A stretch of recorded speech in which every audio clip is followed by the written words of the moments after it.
all the devotees with Prabhupada are just arriving at the new temple that we got just a few months ago in Rue Le Sueur. So Bhagavan thought that rather than Prabhupada speaking in the temple room, he should speak from the balcony so that he could speak to the people in the street. And also he liked the idea that it was a kingly way of speaking, as in the past the French kings would speak from that balcony to the crowds. But he had to ask a permission, so he asked the administration of Paris if it was possible. And the officials told him, yes, it's possible, but you cannot use a microphone. So when he said that to Prabhupada, Prabhupada started to laugh, and he said, well, this is the way to say yes when in fact you want to say no. And as it's impossible to talk to a big crowd of people without a microphone, they will not hear.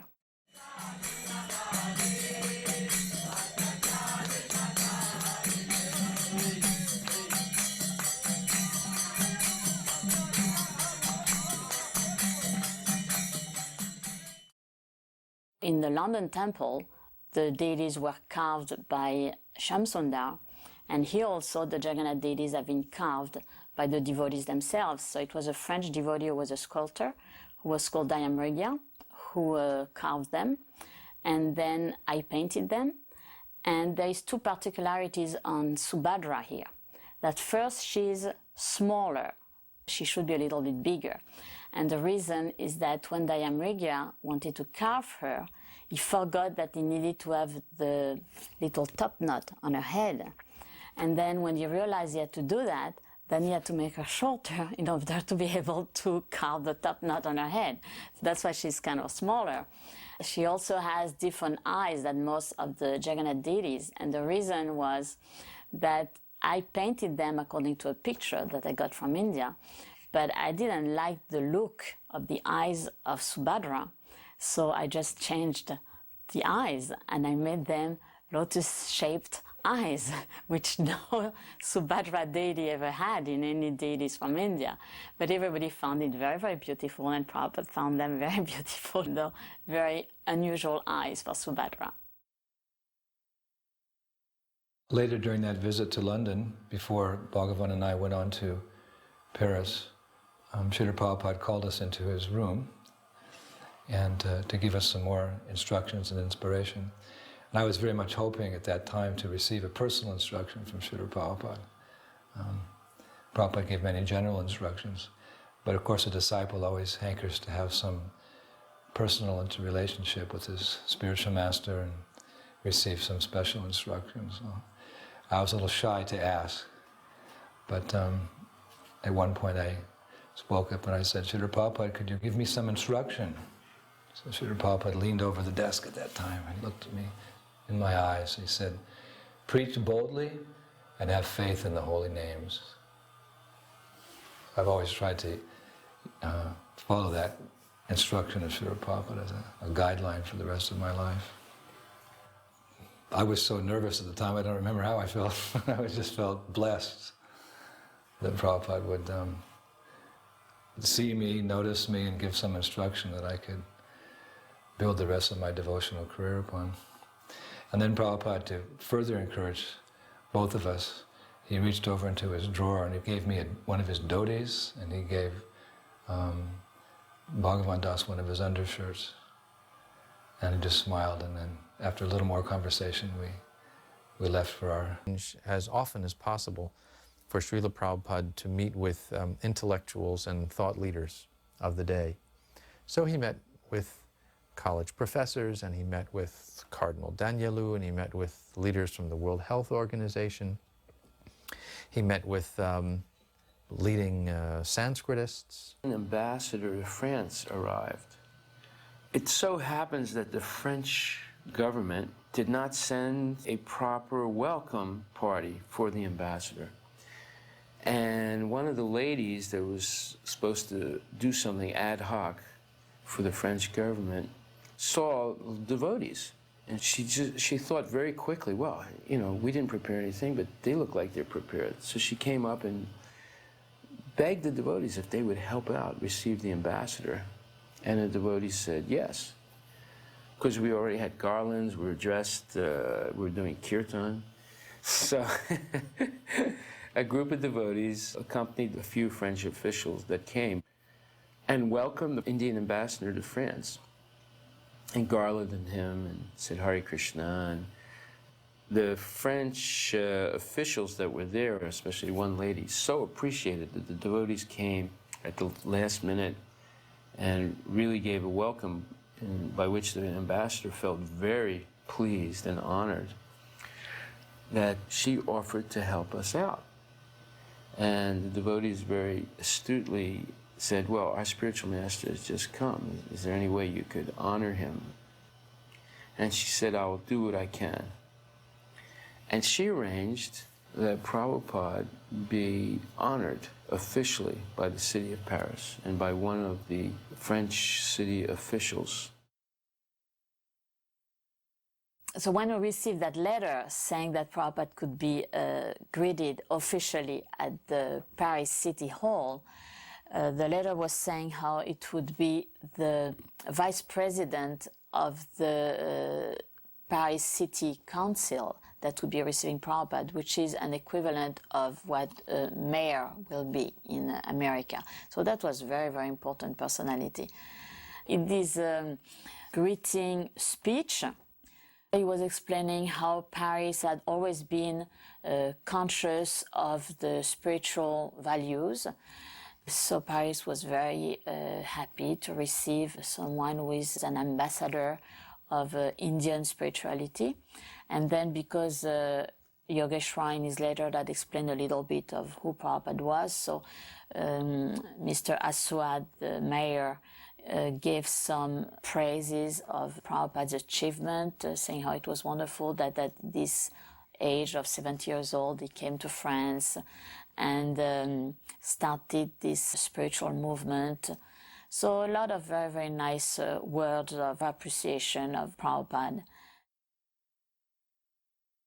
This woman here is the official reception director for VIPs coming to Paris. In fact, she was the woman who arranged for Srila Prabhupada's reception at the Paris City Hall.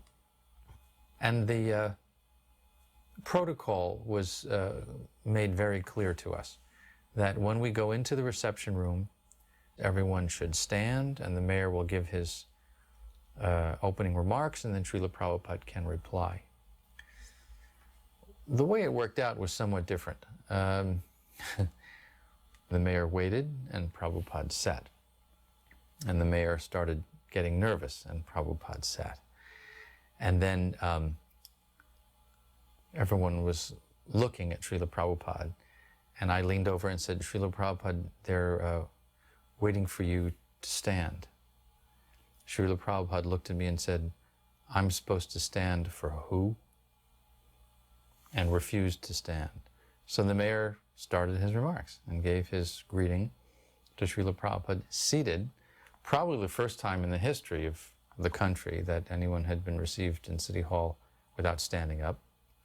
And then when the mayor was finished saying how Paris has always been such a spiritual city, Srila Prabhupada stood at that moment and said, Mr. Mayor, you've spoken very nicely about how France is such a spiritual country, etc. Let us examine what is spiritual, and went right for the jugular. You know, that there is a soul within the body, and any government that is unaware of the difference between the soul and the body is a demonic government. Just like your Napoleon Bonaparte, you should pronounce the name Napoleon Bonaparte, he said, I am France. France is there, and where is Napoleon? The soul is gone. Where has it gone? This is the importance of proper spiritual training, is to understand the difference between the body and the soul. He took seriously what the mayor had just said about the importance of the spiritual values in life. So he told him, the government's duty, the duty of the politicians, the duty of all the leaders of the people is to train the citizens in God consciousness and spiritual life. And if they do not teach the values of spiritual life, how there is a soul different from the body, if they do not teach how there is a God who is the supreme controller, then they are not doing their duty. They are simply doing harm to the citizens. So that was pretty bold for Prabhupada to talk in such a stern way to the mayor of the city of Paris. And we could see when looking at him that he was kind of astonished by what Prabhupada was telling him. But Prabhupada really took the opportunity to give them a lesson on being good politicians and doing really their duty as the leaders of France. He was strong, and that was Prabhupada's style. He was strong. He didn't mince words. He could be very understanding and was always sensitive, but never compromising. An opportunity like this in the City Hall of Paris, before the mayor, before press, before dignitaries, Srila Prabhupada was the Acharya, the representative of Krishna and Krishna's world, and there was no compromising the message at all, ever. We do not remember exactly everything that Prabhupada had said during that lecture, and it's sad that it's not in the soundtrack and no recording was done because the recorders didn't work. You can see them on the movie. They are trying to get the recorder to work and it doesn't. But right after the City Hall reception, when we went back to the temple, all the devotees wanted to know what happened. So I told them the whole story of what happened during the whole reception. And they wanted to know what Prabhupada had said and what the mayor has said. And I was able to retell the devotees exactly, with all the details, everything that Prabhupada had told the mayor. And the reason was that when Prabhupada would talk, he talked always in such a perfectly structured way that it was extremely easy then to reconstruct the whole lecture, even though it was something like maybe a 15 minutes talk, 20 minutes talk, because the points were really following each other in a very logical order. And I realized that a few times after having, in the same way, repeated to devotees different lectures that Prabhupada had given when the devotees could not be around. And I was always amazed by that, of how Prabhupada was able to speak so concise, so precise, so perfectly structured. And that's one of the things I always liked so much and admired so much in Prabhupada, was his intelligence in the way he knew the philosophy, wrote the books, explained the philosophy, but that when he was speaking in public, it was always in such an effective way. It was really remarkable. What made it ironic was that at the very same time that Prabhupada was being received as a VIP in the City Hall, Indradyumna was leading a Sankirtan book distribution party in the Paris metros and found himself under arrest by the Paris police. This was not an uncommon irony that Srila Prabhupada would be received as a dignitary, a missionary ambassador of peace from India. And yet the program for peace that he was initiating rubbed a lot of people the wrong way.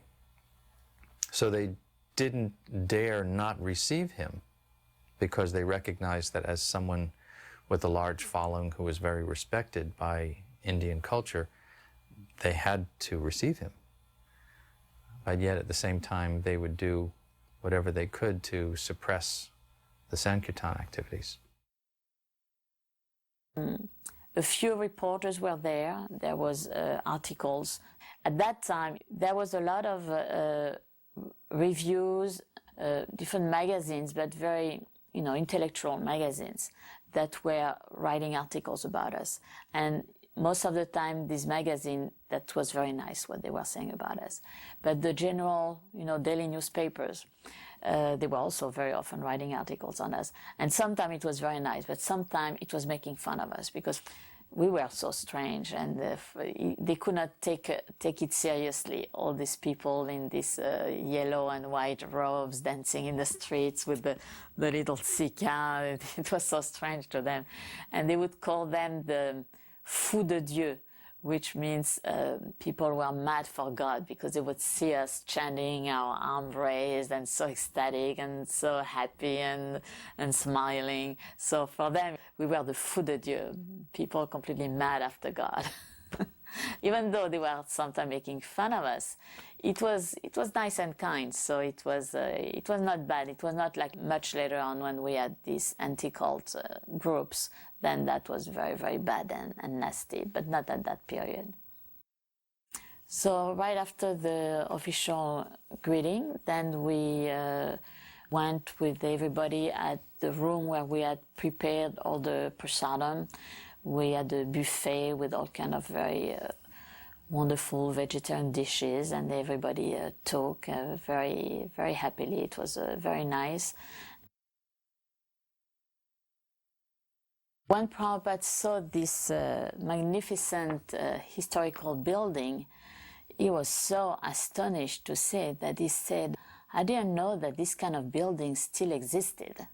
And then when he came in, Prabhupada was just saying how beautiful the building was, because he was saying all this wood carving on the walls and all these Greek and Chinese vases and the big chandeliers on the ceilings, the furniture. It was very, very antique, all the draperies, you know, it was very luxurious, very, very beautiful. Yeah. So in one of these articles, one of the journalists who was there, he saw that when Prabhupada came in, all the devotees paid obeisances. So the way he reported it in the newspaper was that all these Hare Krishna devotees kissed the carpet where so many great personalities had been walking, like the General de Gaulle, like the Queen of England had walked on this carpet, and the devotees were kissing the carpet. I mean, it's true, you know, that two people who see us doing that, you know, they all interpret it in such funny ways, you know, it's so strange to them. For us, we don't even pay attention to it, it's so normal. But for them, it's really weird.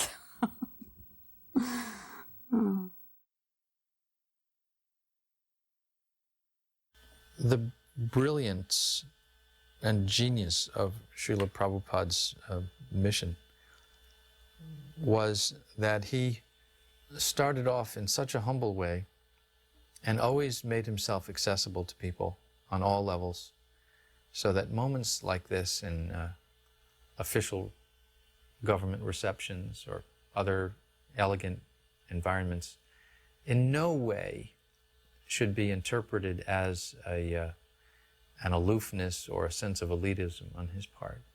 They were nice to-dos when they could be arranged. It brought a certain notoriety or cachet to a visit. The really significant moments, however, were not receptions by fleeting politicians, but rather the in-depth philosophical meetings that Srila Prabhupada had, sometimes with very ordinary people. When I invited him to come, a Christian priest, I explained him about monotheism in India, and he was very astonished because most people think that Indian religion is only polytheist. So when he heard that there was also monotheism, only the worship of one God, he was very, very pleased. And then I explained him about how Bhakti was the devotional part of the various schools of thoughts in India, and that it was so close to the Christian understanding of love of God. So he was very, very pleased. And when I invited him to come to Prabhupada, he said, yes, he wanted to come. And this time when Prabhupada talked with him, he had a very nice and sweet and gentle talk with him, and not the heavy talks that he had sometimes, like for example, when he was talking with the Cardinal Danielou. Then he talked also with a gentleman called Mr. Geoffroy. He was the founder of La Vie Claire, which means the clear life, the pure life, which was the first health food store, vegetarian health food store that we had in France. So this was a very, very wonderful personality. It was Prabhupada who made him come. And Prabhupada had a very long talk with him about eating pure food. Mr. Joffre, of course, was explaining how they wanted to give very pure food in their stores. And Prabhupada, he wanted us to have a farm at that time. We didn't have it yet. We didn't have New Mayapur. So Prabhupada was telling him, so we will have honey in our farm, so we can bring our honey and you can sell it. And we will have milk, so you can also sell our milk. But Mr. Joffre was saying, yeah, but the problem is that it's going to be very polluted. And Prabhupada said, no, we're not going to use pesticides, so it's going to be pure. But the gentleman said, but even if the grass is pure, the air is impure, so it will go on being polluted. Then Prabhupada said, well, that's for the reason that it's impossible to have everything perfectly pure. So that's why we are offering everything we are eating to Krishna. That's the way to have things perfectly pure. Otherwise, it's impossible in this material world to have completely pure food. Yogeshwar had tried to get some people from politics to come see Prabhupada, and one of them agreed to come. He was called Mr. Mesma, and he was a senator. And what was very interesting is that Prabhupada, whenever he was talking, especially with Christians, but also with politicians, he always wanted to talk about not killing the cows, not killing animals. So they had a discussion, and Prabhupada was telling this gentleman that if you absolutely want to eat cows, then just wait until their natural death, and then you can eat them. And we were very surprised because it was the first time that we heard Prabhupada mentioning something like that.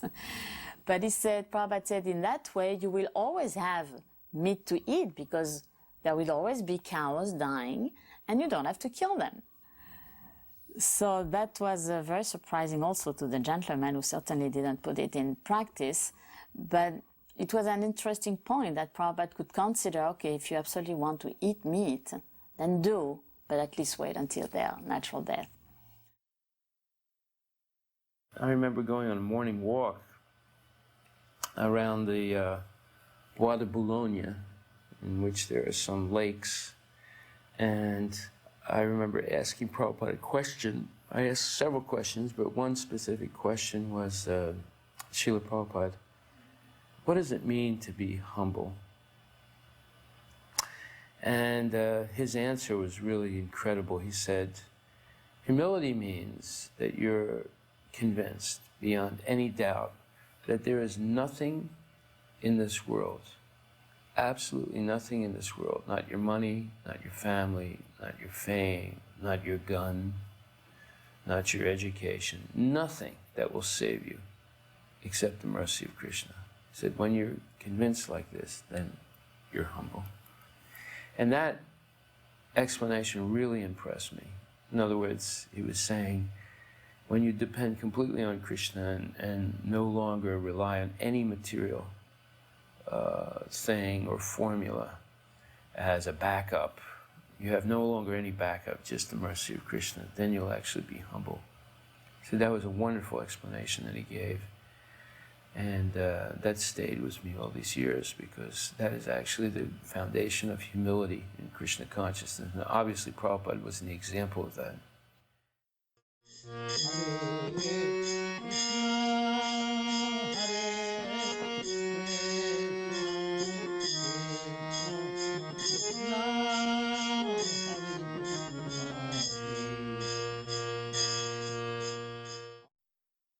I had made friends several years before with a lady who had a circle of friends that met regularly. She had a center for esoterical and interreligious dialogue.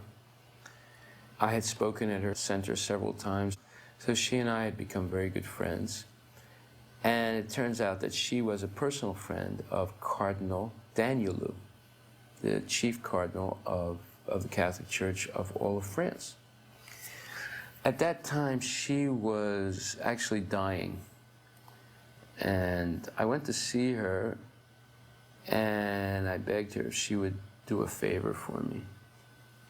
and I told her that Srila Prabhupada was visiting, and he had been received by the city of Paris officially, and I begged her if she would please help us arrange a meeting with Cardinal Danielou, and she agreed. Paris in these early 70s was a very political environment, and Cardinal Danielou fit right in. He was known as the Bohemian priest. He had a very strong following among young people, even though young people for the most part were very anti-religion.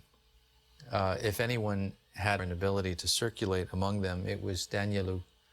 He managed to maintain a very broad-minded and open-minded position among young people.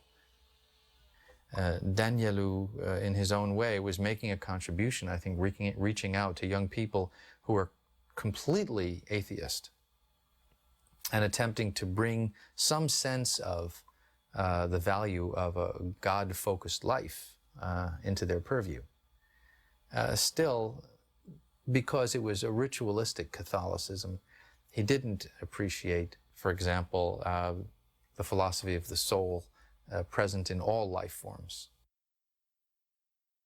The devotees were amazed by the discussion because it showed that here is the top man in the Catholic Church, and he's an intellectual. He's not only a performer of rituals, but he's a top intellectual. And in the presence of Prabhupada, he was not able to discuss significantly the topic of compassion and nonviolence, and he was unable to comprehend the subject. And it made me realize why Srila Prabhupada agreed to meet such people. It was more for the devotees than any other reason, because we were able to see that although these were big people in French society or in society, they actually were very small in comparison with the pure devotee of Krishna. And that was important for the devotees to see. I remember thinking when I was really early, why did my parents have to die? So that was already kind of in there. And then the Bible school and the Christians having fun things, and you'd go to that and spend a week, and they tell you stories about Jesus, and it always seemed very attractive to me. And then as I got older, I started going to churches with friends and different Protestant churches. We'd get to a point in the Sunday school, and I'd ask a question about, well, what happens to all those people that don't know anything about Jesus? You know, the Eskimos or the people in Africa or whatever. And they'd always come up with this idea that, well, no, I mean, to be saved, you have to know about Jesus. And it just didn't seem fair. And I'd like argue a little bit, and then I'd lose interest in that church. And eventually I ended up at the Catholic Church. And when I asked them that question, they said, well, you know, innocent people don't go to hell. There's purgatory or there's limbo, and we pray, and there's a process. And they can move up to heaven. And it seemed to make sense to me. And I thought, okay, that seems fair. And Shruti Rupa and I, by then, had kind of got also interested together. We had been friends since elementary school and lived down the street from each other. So she and I and my two sisters started going to catechism at the Catholic Church, and we did that for a while, and eventually my sisters and I got baptized. The Catholic nun, Sister Dominica, she encouraged me to go for confirmation. It's like the next step in the Catholic Church. You pass a slight little test, they ask you questions, and if you have any doubts, this is when your doubts would be cleared up, because you're going to go through this ceremony and you're going to take the Catholic faith as your faith. And if you fall away later, it's a more grave sin. It's a mortal sin, a stain on your soul that cannot be removed easily. So I was going to classes, and now I came up with a different question. What happens with my pets? Do my pets go to heaven? And it was totally sentimental on my part, because I wasn't a vegetarian, but I just wanted to know. And she was very sorry. You know, the nun kind of put her head down a little and said, no, animals don't have souls. Only people have souls, so only people go to heaven. And again, that just didn't seem fair to me. I mean, I was by then 12, and in the end, I went ahead and got confirmed because I thought, well, I haven't found anything that makes more sense.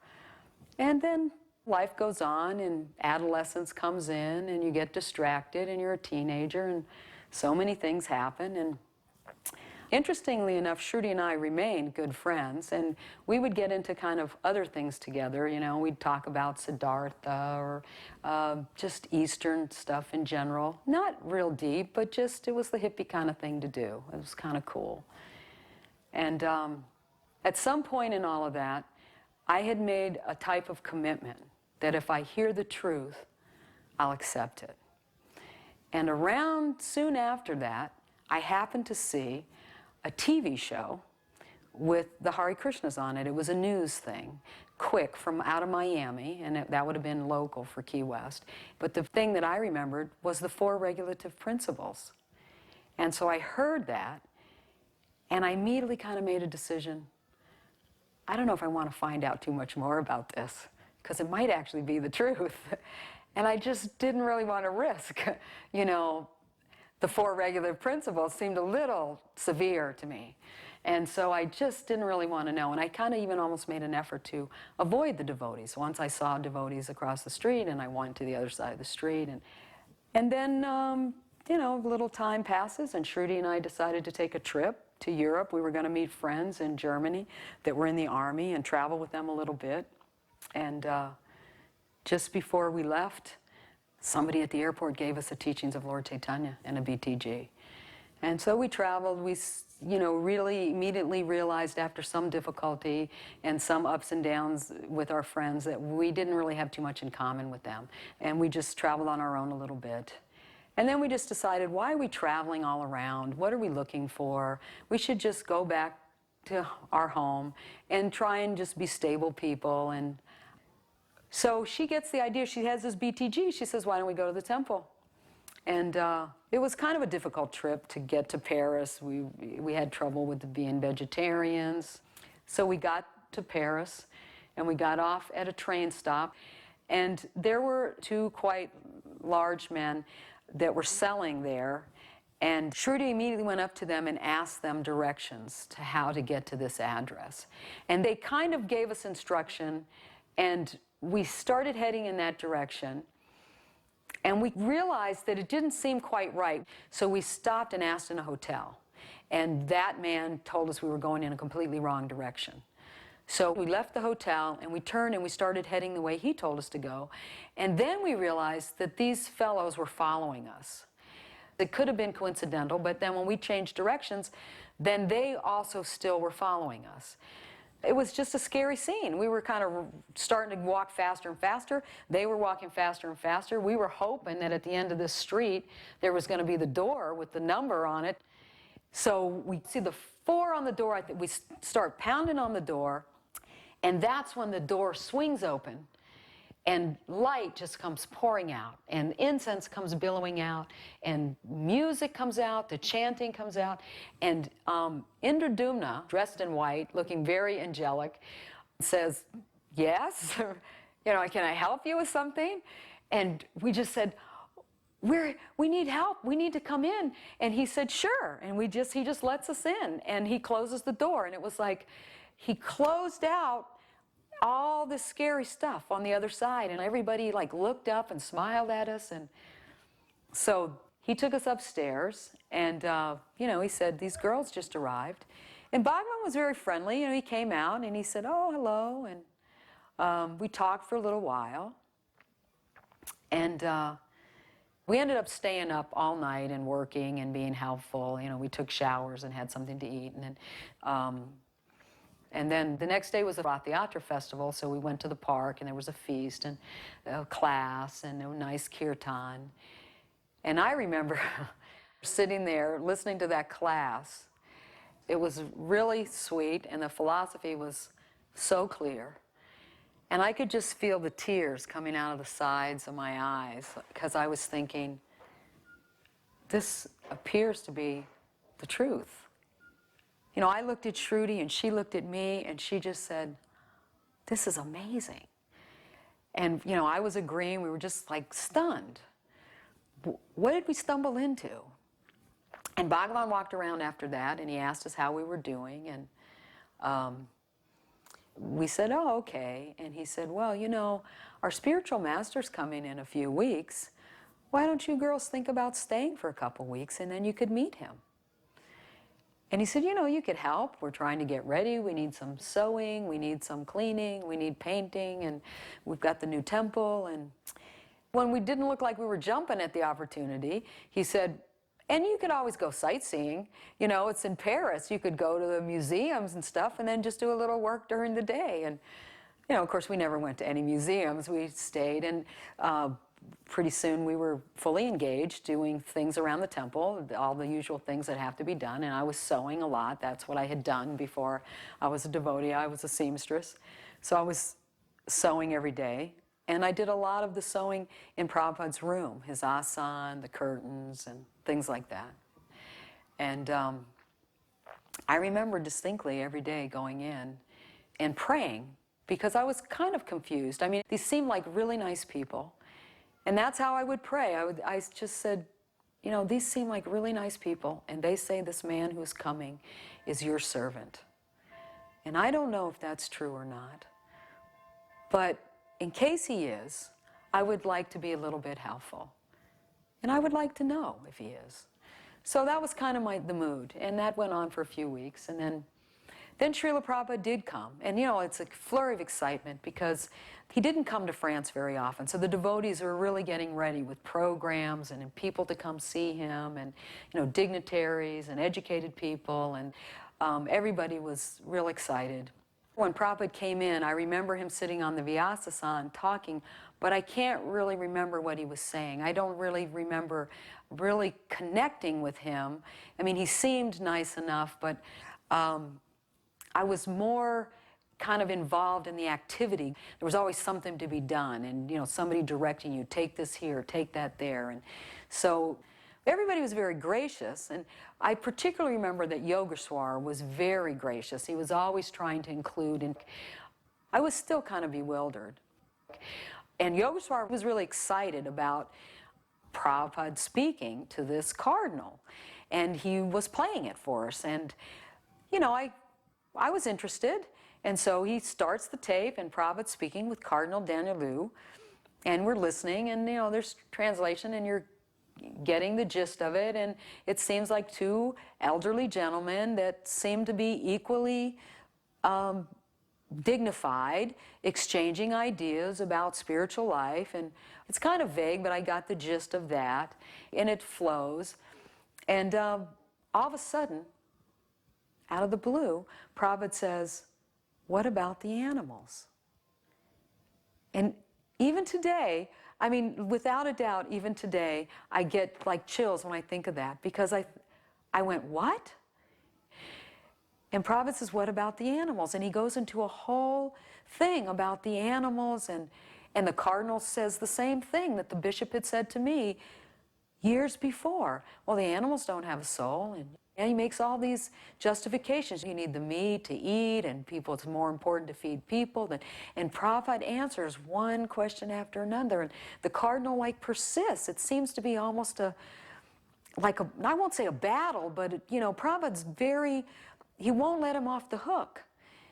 And he brings up the analogy of, if a man has two children and one child has diminished capacity, does he love the one that's not so intelligent less than the one that's qualified? And of course the animals have a soul, and of course the animals, and I mean, it never fails to move me. All of a sudden I felt this real clear understanding, almost like a voice. Yes, this man is my servant. Yes, this man will answer your questions. He will answer the questions you forgot you had, and the questions you haven't even thought of yet. I mean, it was like so clear that I was stunned. So I didn't have a doubt. I've had lots of ups and downs, and I never had a lot of association with Prabhupada, but I just felt that Krishna had answered that request. I had that simple request. I would like to know.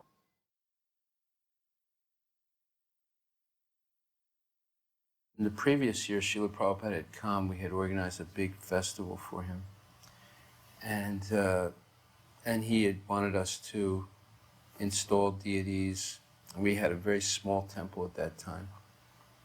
So when we finally secured this building in a very prestigious neighborhood and arranged for the deities to come, and then Srila Prabhupada to come for the installation, it was really a moment of great happiness and auspiciousness and wonderful culmination of years of work doing Sankirtan and so forth in Paris. So I remember walking to the temple that day, and I noticed outside, peering in the windows, was one gentleman.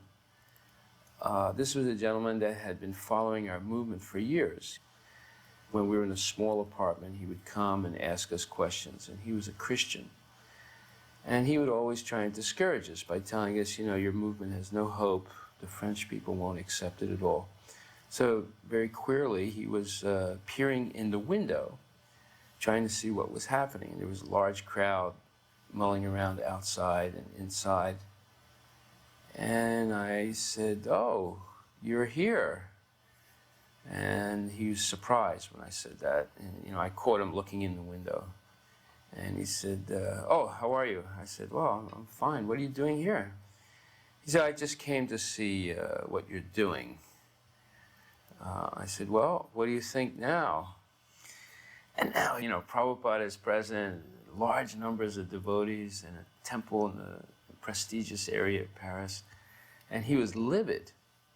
And I said, "Well, you see, Krishna has a big plan for the French people.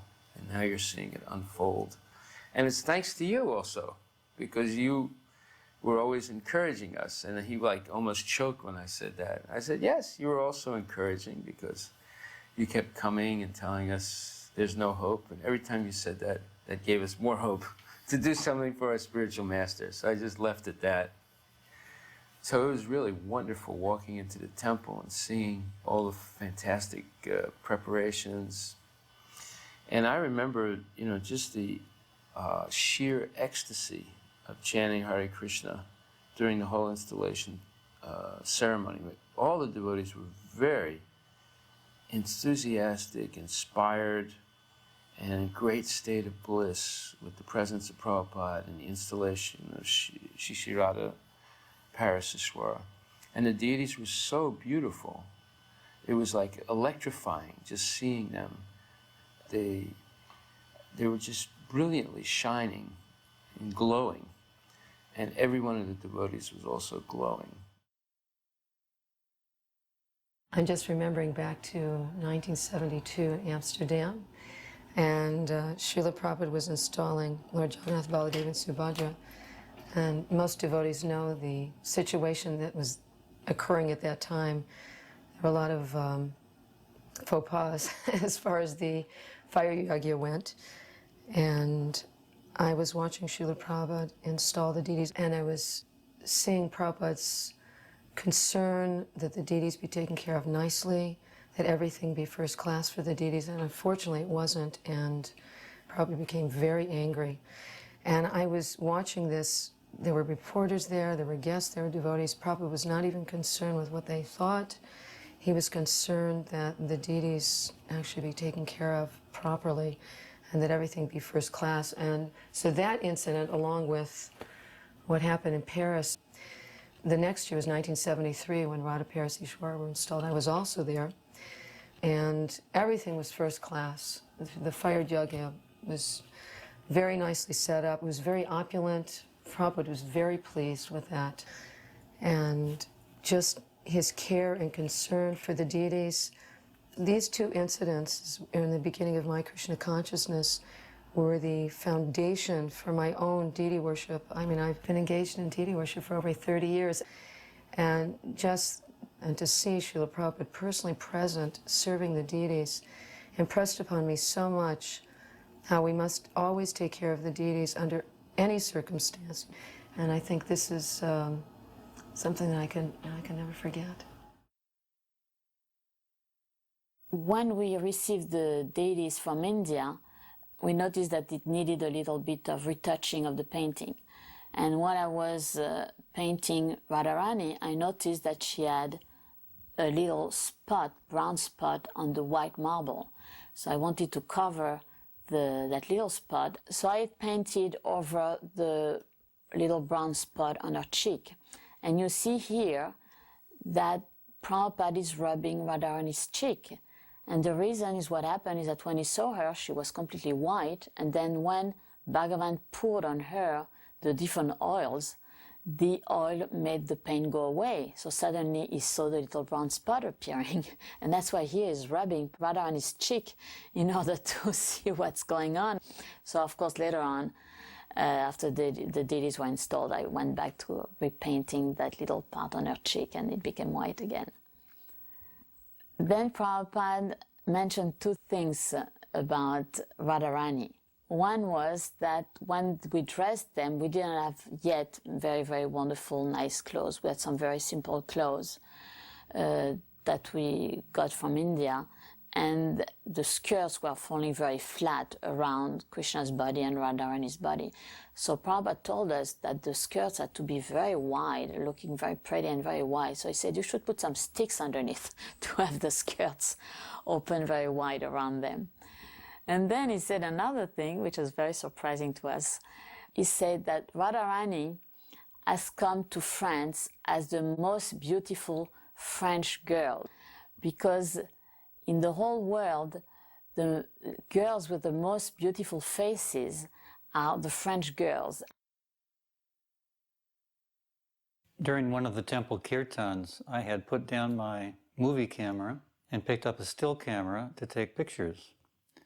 I took a few pictures and then put that down and joined the kirtan. As I was dancing in kirtan, I turned to Prabhupada. He was motioning for me to come over. So I approached the Vyasa-san, and he said something I couldn't understand because of the loud kirtan. So I put my ear very close to Srila Prabhupada's mouth, and I heard the words, "Never put down your camera." Immediately, I ran over to the camera, picked it up, and started taking pictures. And I've tried over the years, although not always successfully, to carry out that order. During that fire yajna and the bathing of the deities, I was a little bit obsessed with burning frankincense in the yajna. So I kept putting frankincense on cinders, and it caused a lot of smoke. Of course, it was very fragrant smoke and obviously auspicious. But Prabhupada kept looking at me. What am I doing with the fire? I kept continually putting more and more grains of frankincense, so it kept filling the room with fragrant frankincense. And I guess this was my way of sneaking in a yajna of incense as a precursor of my developing the business of spiritual sky. But it certainly led to a very successful business, as well as, of course, the successful installation of the deities. The temple was not very big, hugely crowded. There were people from the area at the windows outside wondering what on earth is going on. And the deities were very, very beautiful. It was a very exciting time. We had not had Krishna deities in Paris before, so this was very meaningful to everyone.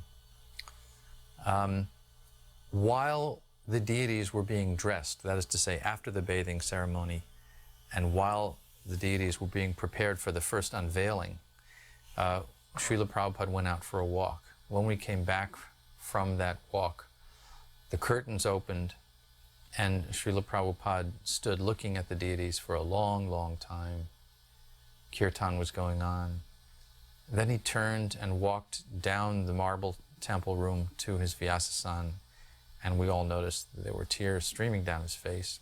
he sat on the Vyasasana and used the edge of his dhoti to dry his eyes, and started his lecture by saying that the meditation on the Lord begins from the lotus feet. Therefore, I am inquiring, why are there no ankle bells? In our haste to dress the deities in time for Prabhupada's return from his walk, we had neglected to put Krishna's ankle bells on. Prabhupada, of course, noticed.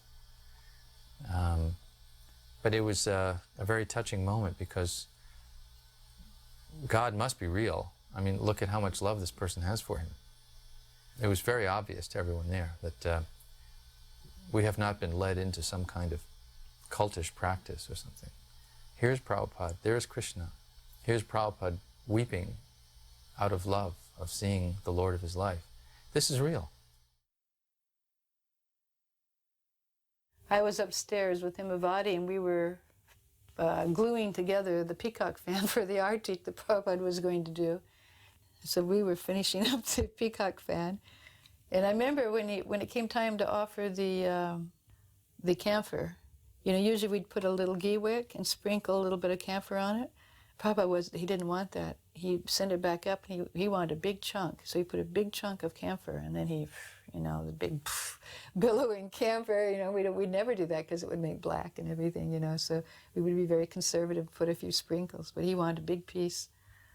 And then, you know, and then the fan was okay. He used the fan. I guess it was several months later, there was an article in BTG on this installation, and they brought the magazine to Prabhupada. He was in Vrindavan at the time, which they would always do. Whenever there was a publication, wherever Prabhupada was, of course, you know, they would rush and bring it and show him the last Bhagavatam that was produced, or BTG. So he was at his sitting desk right here at Krishna Balaram, and they brought in the BTG, and Prabhupada started paging through it. And it had the pictures of the deities on the altar. And Prabhupada looked at the one picture, and in the picture there was Krishna and Prabhupada. You could see, you know, the shot that was taken was Prabhupada and Krishna. And Prabhupada smiled. He said, just see. He said, I am looking at Krishna, and Krishna is looking at me. After the installation, when Prabhupada did the arti, he performed arti for the deities, and that really amazed all of us. And I remember playing the mridanga and standing very close to Prabhupada. All the devotees were so happy. It's just incredible. And Prabhupada was meditating on Radha and Krishna while he was performing the arti. And I had never seen Prabhupada perform arti before that, and it was quite an experience. He took his time, and he meditated deeply on the deities, and it infused everyone with, you know, deep spiritual ecstasy.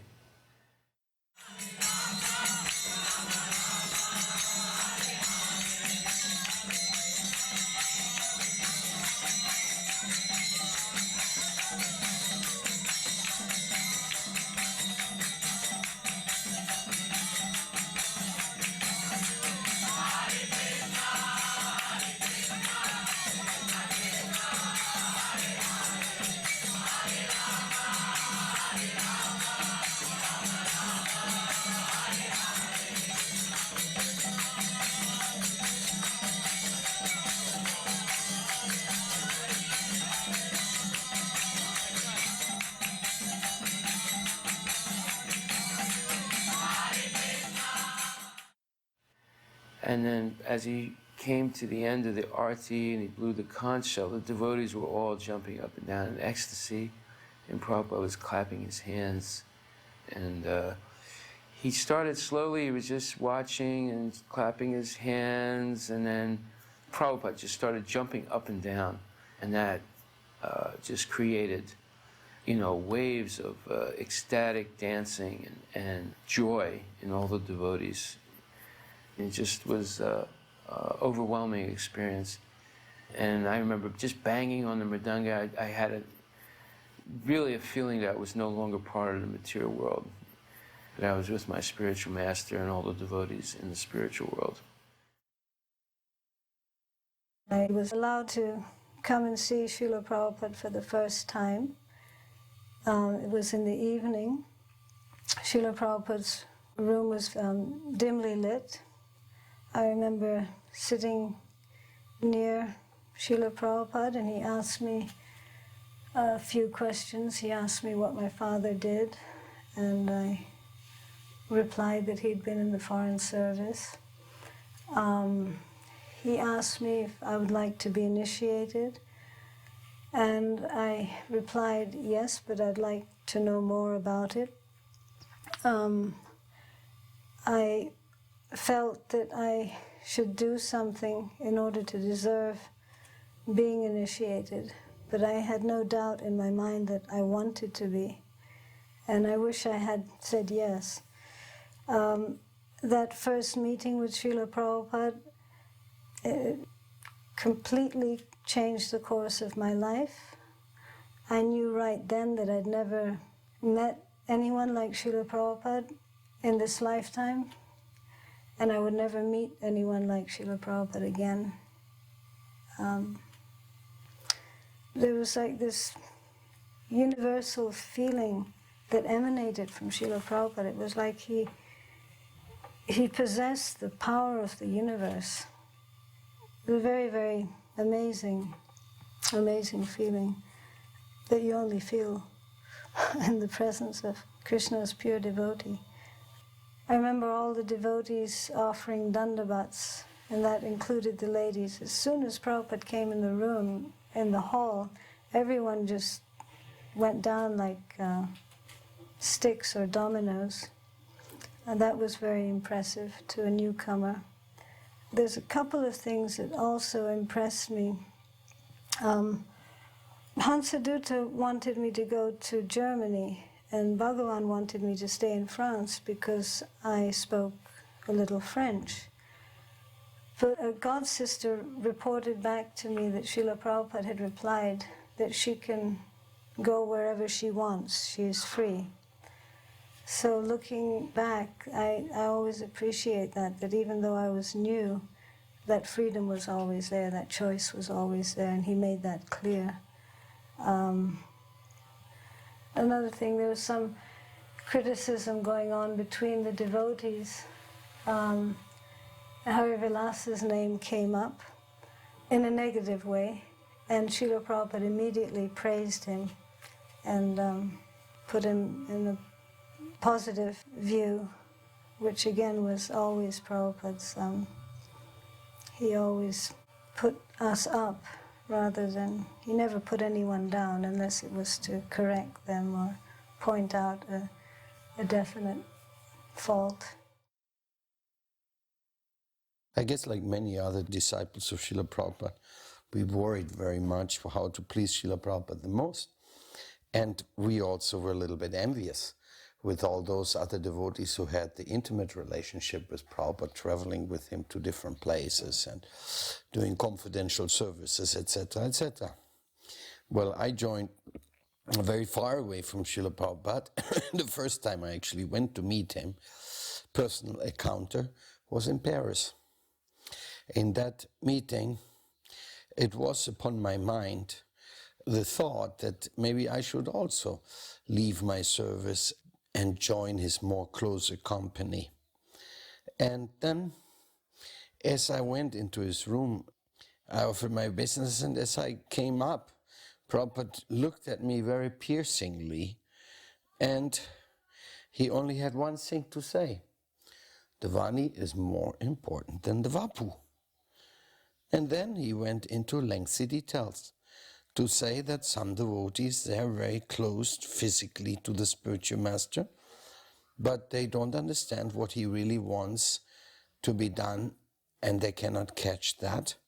Whereas another devotee who is very surrendered to the spiritual master, in some very long distance from him, he may get his most intimate blessings. So when he said that, I was immediately cool in my brain, and I could immediately see the capacity of Prabhupada to harmonize my feelings. Hare Krishna, Hare Krishna, Krishna Krishna, Hare Hare, Hare Rama, Hare Rama, Rama Rama,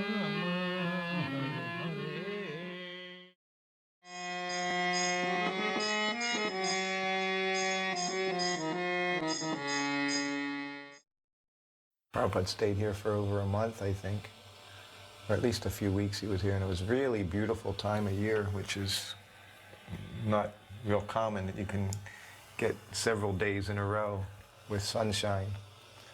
But we seem to, and Prabhupada even commented about it. He said, England's very nice, he said, but when the sun shines, he said, it's like one of the nicest places in the world. And he would come here every afternoon and sit down right on the lawn. And at this time, they had just published a book, Lord Chaitanya in 5 features. So that was like the first volume had come out of Chaitanya Charitamrita, the Adi Leela. So we had a copy of that. And when Prabhupada would sit down here in his place, sometimes he would have me read from there. Prabhupada always would sit and like to listen from his books, either read them himself or hear others read them, and he enjoyed hearing the philosophy that he was translating for us, and he always enjoyed it in the same mood that we did, just relishing Krishna Katha. Anyway, the one day I remember I was reading from this book, and of course it had the transliteration, had the Bengali in there, so I was just reading, and Prabhupada had an audience, and there were some Indians in there. And he was very happy. He said, just hear him, he said, just see how nicely he reads this Bengali. He said, even he has no experience, he said he can read it so nicely. So again, he always appreciated, he had made devotees, and he liked to see them, that they were capable in doing these things, So he liked to show the Indian community, what he had done. He had turned these Westerners into devotees, into Vaishnavas. And Prabhupada liked the simple things, sit outside. So in the afternoons, if the weather was nice, he would sit out there. From his quarters, of course, this whole area, this is what you would see from his sitting room. And sometimes he would, again, as he would walk around in his room chanting, and he would just look out the window onto the lawn and the trees.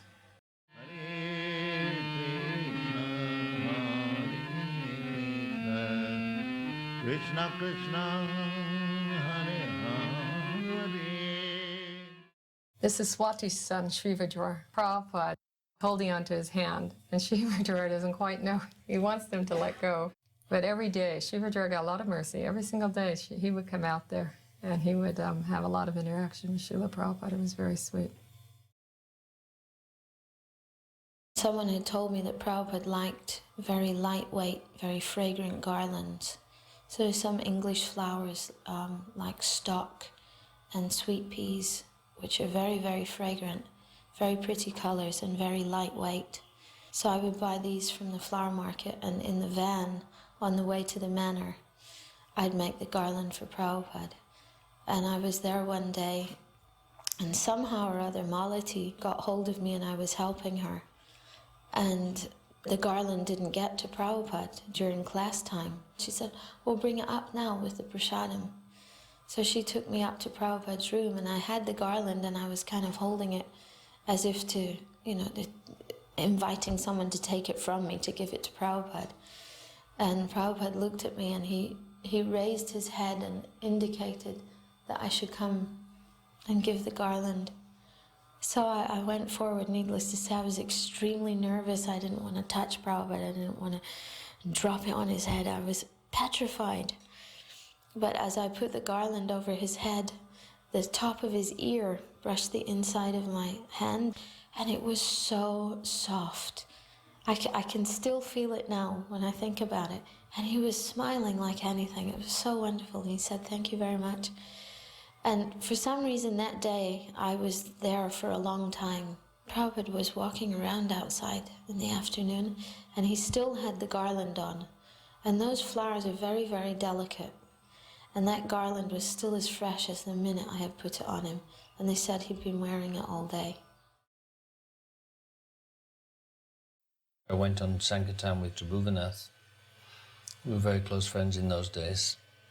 So one day we came back to the manor and we saw that Srila Prabhupada was sitting on the lawn with only Shamsundar. We thought that this is a wonderful opportunity to have an intimate association with the spiritual master. So we rushed down to the lawns and we went over there and sat down. And Prabhupada looked at us and he seemed to be a little bit disturbed.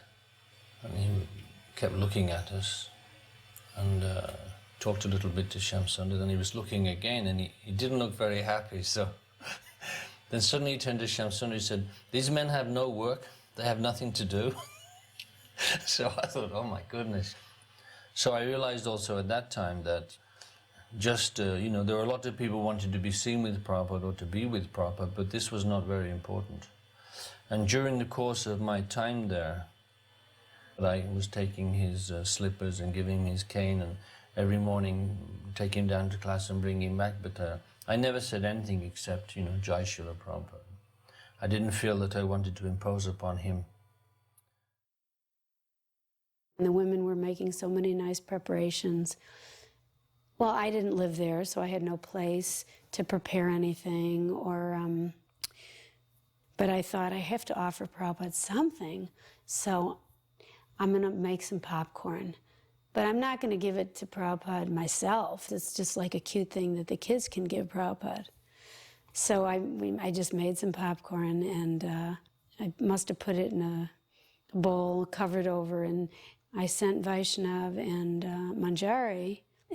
So Prabhupada sees we're holding something, and it's covered up, and he's looking, anticipating, oh, what have you got for me? And the kids wouldn't take it. They refused to take it from me. I was so embarrassed. It's like, this is not what you offer your spiritual master, some popcorn. I remember I used to walk sometimes slightly in front of Prabhupada and sort of sideways on so I could half see where I was going, because I'd had the unfortunate experience once of practically treading on Prabhupada's heels and felt extremely, excruciatingly embarrassed by it and great anxiety. But I really wanted to be close enough to Prabhupada so I could hear what he was saying. So it was just walking past the gates of Lechmore Heath, as they used to be. And Prabhupada was talking about how there are so many glowworms in the age of Kali, so many people trying to offer spiritual solutions. And then he looked at me right in the eye and said, "So what is the use of so many stars when with one moon you can light up the whole night?" And it was such a touching experience, Prabhupada talking in that way, directly looking in my eyes so deeply, seeing for the first time Prabhupada's depth of purpose. It felt like Prabhupada was asking, so when you were going to become a moon? Because this is what Prabhupada wanted to do. He wanted us all to become moons. Prabhupada on his way to his throne.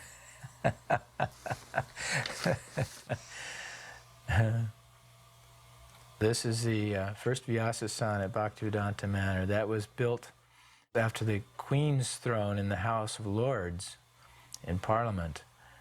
We got an invitation from Lord Sorensen, I believe it was, to attend a session at the House of Lords one time, in the visitor's pew. And I took the idea from seeing the throne there that Prabhupada would look very nice in such a throne. Prabhupada was always very low-key about everything, but look how regal he looks.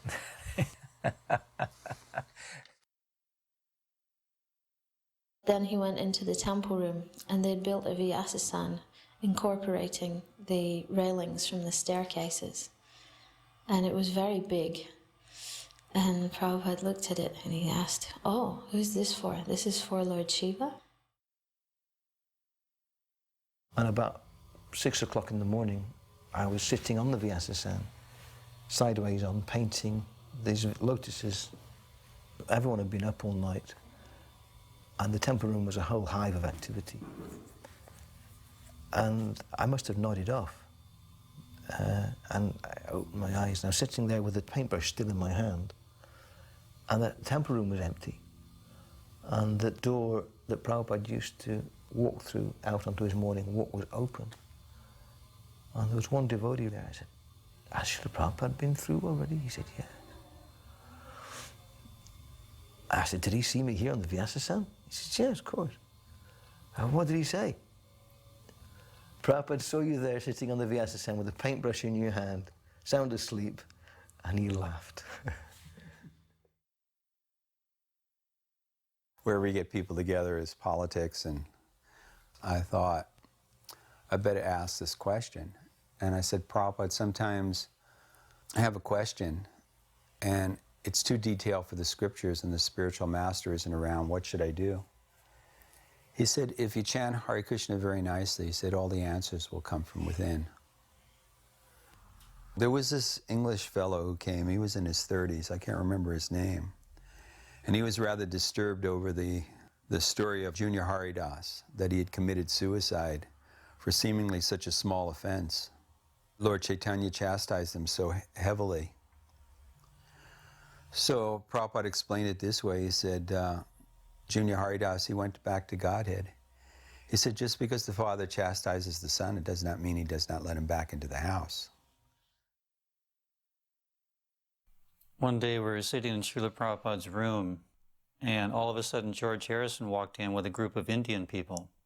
And he paid obeisances, and he was very excited that he had a song he wanted to play for Srila Prabhupada. The song was "Krishna, Where Are You?" And he had produced it and played instruments on it, and Lakshmi Shankar, who was with him, sang the song. So Prabhupada listened to it, and as he was listening, he was smiling and tapping his knee in rhythm. And then afterwards, Srila Prabhupada said, "Yes, this is the proper mood, always searching for Krishna. Not that we have found Krishna, but we are always searching for Krishna, just like the 6 Goswamis." Of course, George was very, very happy. He and Srila Prabhupada had a wonderful relationship. When George walked in and paid obeisances, you could really see his great feeling and humility. "Krishna, Where Are You?" can be found on the album Shankar Family and Friends, referring to Ravi Shankar. The words are, "I am missing you, O Krishna, where are you? Though I can't see you, I hear your flute all the while. Please come wipe my tears and make me smile." Here's a short cut from it.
And another time he was looking out there and just looking across the lawn, the trees, and he said, he said, "Do you know what's the most beautiful animal?"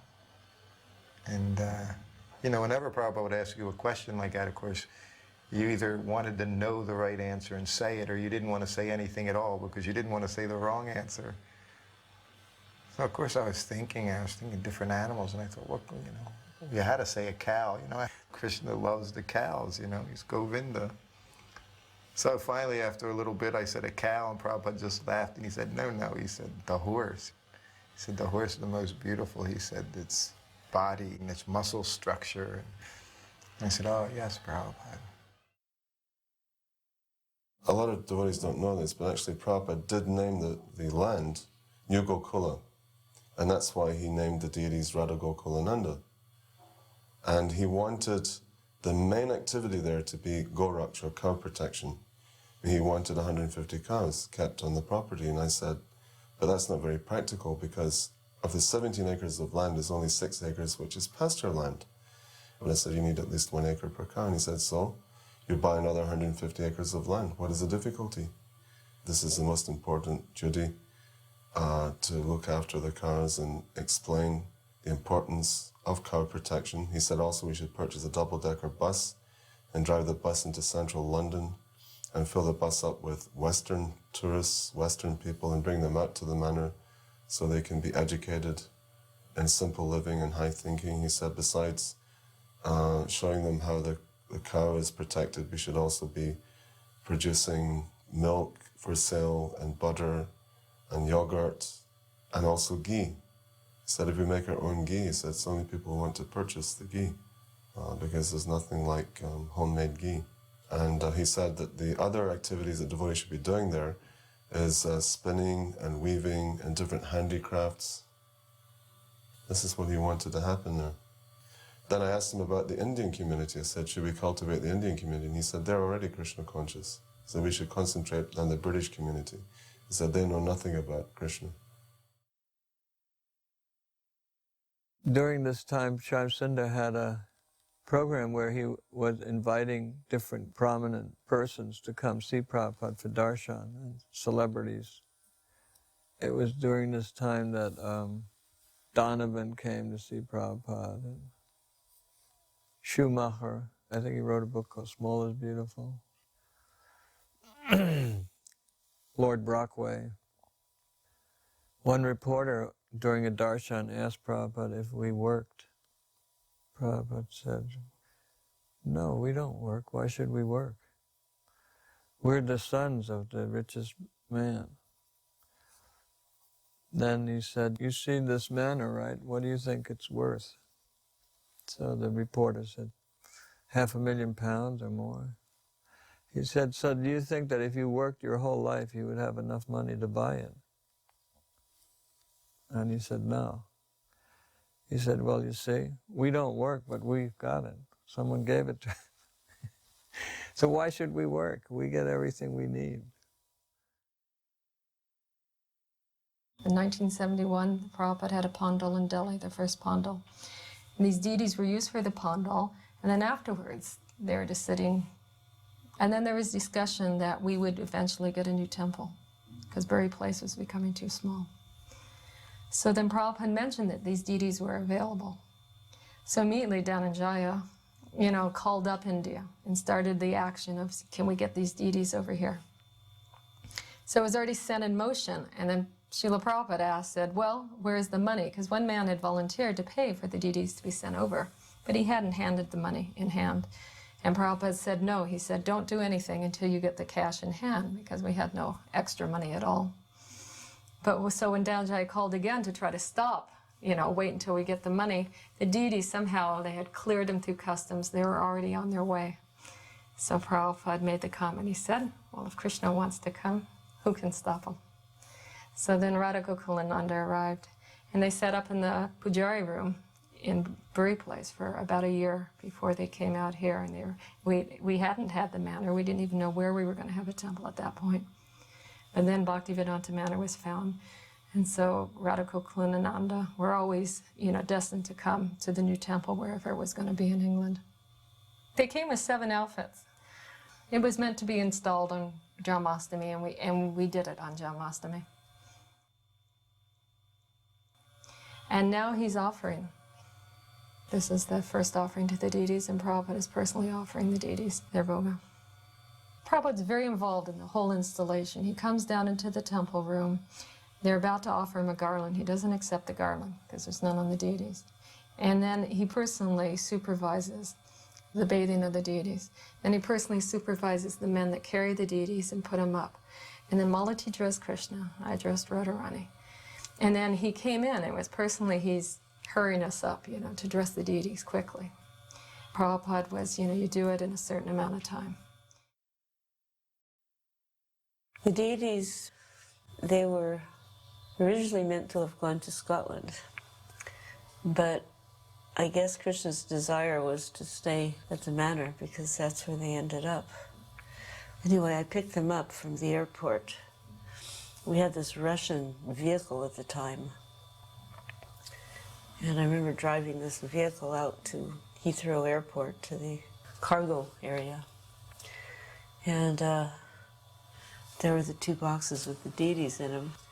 And I'm trying to think, if I just say deities, will we understand? And also, I knew a little bit about packing deities. And quite often, deities arrive broken. Generally, they actually weren't broken in transit, but in the opening of the box, you know, they would take some crowbar or something and apply pressure, and that was when they would break. So I was very worried about, you know, if I had to open them up, how would it be done, and, you know. So, all right, now, what's this? So I very authoritatively said in my best authoritative voice, "This is the Supreme Personality of Godhead and His eternal consort." And, you know, they didn't flinch, they're British. And I said, "It's for a temple, religious." That was it, they let it go. It's two big boxes, they didn't open them. And this was such a beautiful place that George Harrison had purchased and given to Srila Prabhupada and the devotees. And we finally felt that we had a real home in England, and there was a sense of permanence about it. And so the installation of the deities had significance on many different levels, not the least of which was this feeling of having achieved a long-term goal of establishing Krishna consciousness in the UK, which of course had historic significance as well as emotional significance. I mean, England having been the invading force that had governed India for so long, and now Krishna consciousness coming to England and establishing itself permanently as the spiritual force in England was, you know, very significant. And there must have been something about this, because Srila Prabhupada was so energized during this installation ceremony. His lecture after the deities had been installed, and he offered the arti ceremony, and there's wonderful dancing. He was jumping up and down, going around and around the deities. When Srila Prabhupada offered the first arti to Shri Radha Gokulananda, I was photographing him. I stood behind the arti tray and simply focused the entire time on Srila Prabhupada. And as I was doing that, I was struck by how gracefully he offered the different items. The beautiful circles he made with the ghee lamp and the little circles within the circles. And also I was even more struck by how focused he was on Shri Radha Gokulananda. I was certainly focused on him, and all the other devotees pretty much were focused on Prabhupada. But Prabhupada was focused on the Lord and on pleasing them. This whole event was not about him, but it was about the pleasure of Shri Radha Gokulananda and the pleasure of his spiritual master. Looking at him as I was, I could feel that. And when he finished the arti and he started circumambulating the deities, again his movements were very graceful, very rhythmic, and it was for the pleasure of the Lord. And we were so engrossed in what Prabhupada was doing that when he gave just a little movement of his hands, indicating that we also should participate in dancing for the pleasure of Shri Radha Gokulananda, immediately all the devotees were involved in dancing for the Lord. And it was an ecstatic moment. We were so delighted to be part of this historic event that now Srila Prabhupada had a firm base, a beautiful base, Bhaktivedanta manner, where Krishna consciousness could be expressed by his followers. And from that base, they could start to spread Krishna consciousness throughout the country. When you got to do service, personal service to Srila Prabhupada, I always felt like I was in another world, you know what I mean? You were just so wrapped up in the service that you were performing and so intent on doing that, that everything else, you know, almost nothing else, that probably the world could have blown up around you and you wouldn't have noticed that that had happened. So this is Prabhupada doing this arti, and to be personally so involved and be able to dress the deities and being in the deity room when Prabhupada offered the prasadam and now doing the arti. You know, it was definitely a very exceptional feeling. And after, you'll see when he comes to the point where he starts circumambulating the deities and then invites the whole temple room into the deity room. There's a lot of space. This is a big room, so there's space behind the altar.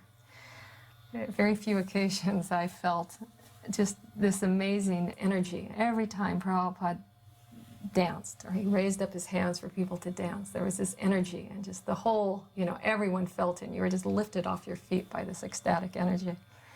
Be able to do that with Srila Prabhupada and dance with him so closely, it was absolutely amazing. I was serving in Bury Place at the time, and it wasn't my time to go out to the manor. We all had turns. But I just felt there was no way that I could miss this installation of Krishna by Prabhupada. And I ran away for the day. I didn't actually get to see very much of it because there were so many devotees there and it was so crowded. I just remember seeing Prabhupada placing a garland over Gokulananda when he was standing in the steel bowl on the floor. But then once the curtains were open again, when the deities were dressed and Prabhupada performed arti, he led everyone in circumambulation around the deities. And he danced all the way around there. And everyone was just beside himself with joy in seeing Prabhupada's happiness at having Radha Gokulananda there.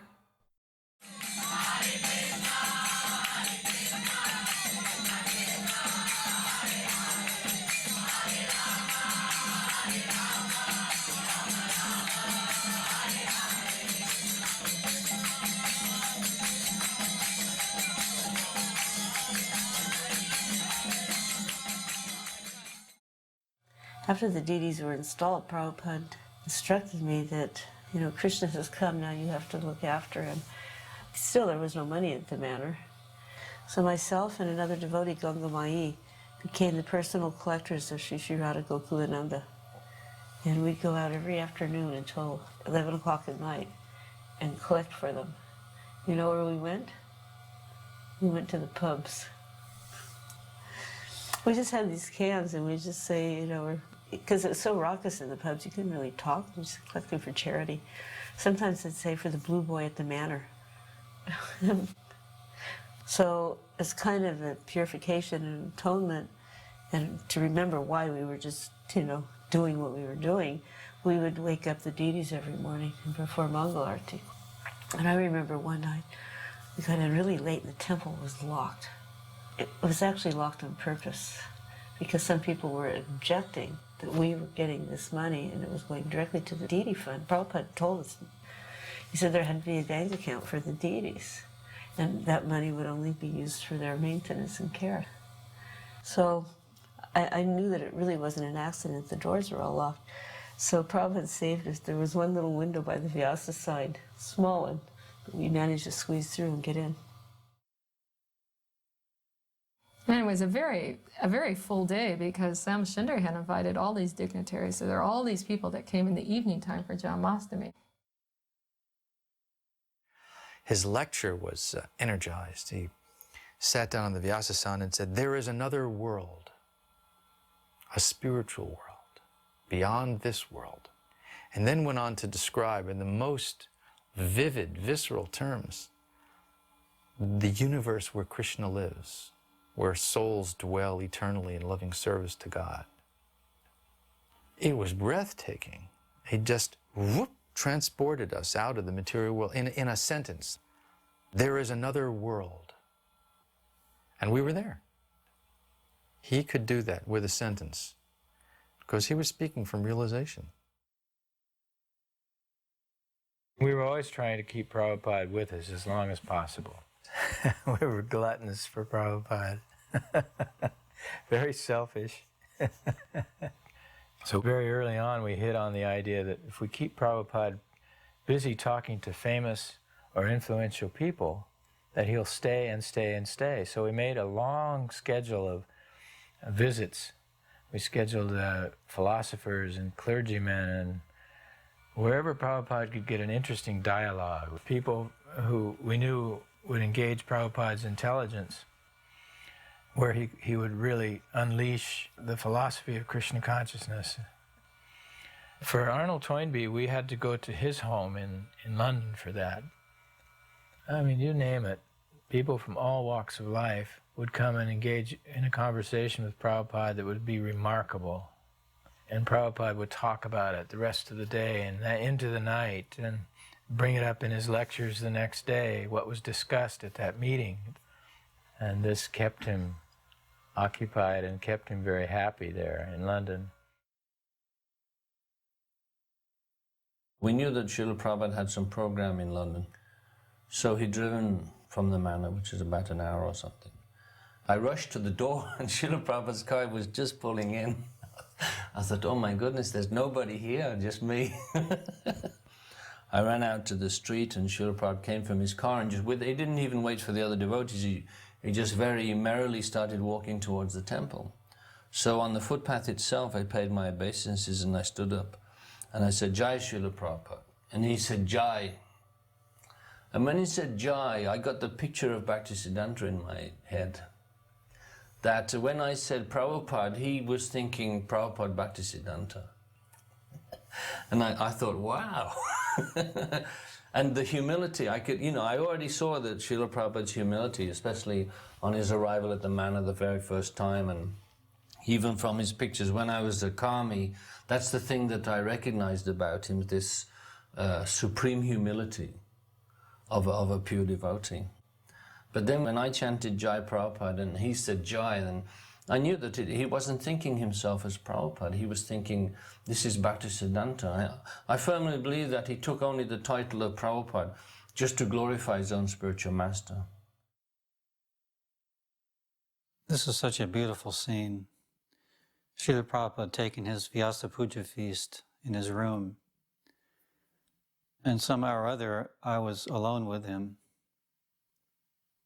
In my years of filming Srila Prabhupada, this is one of the most memorable times. He seemed to be able to tell the quality of the preparation with his eyes. My mother, father, and grandmother were talking with Prabhupada. It was upstairs in Prabhupada's room, and there were a few other of Prabhupada's disciples there. And I was just playing with some string in the back. I must have been about 7 or 8. My father had been talking with Prabhupada, and then my father called me. The next thing I remember is that one of the disciples said, Prabhupada, should we train him up for initiation? And he said, no, he is our brother's shishya. He is our brother's shishya. Then my father spoke some more things to him. And the next I remember Prabhupada saying, he said that this boy will spread Vaishnavism throughout the world, for which he has my full blessings.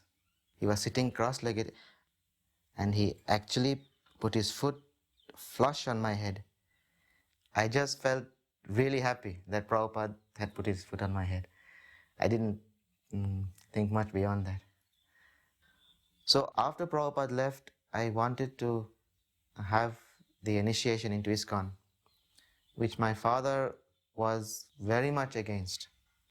So I took initiation, and that initiation didn't bear the proper fruit. So I feel now that I made a move which maybe was not in accordance with Prabhupada's greater vision of my destiny. Always from childhood, I was always very much attracted to Sriman Narayana and Rama. And I felt that Prabhupada knows the bhava in which I have to relate to the Lord. He knows my relationship with the Lord. That's why I always remain totally indebted to Prabhupada.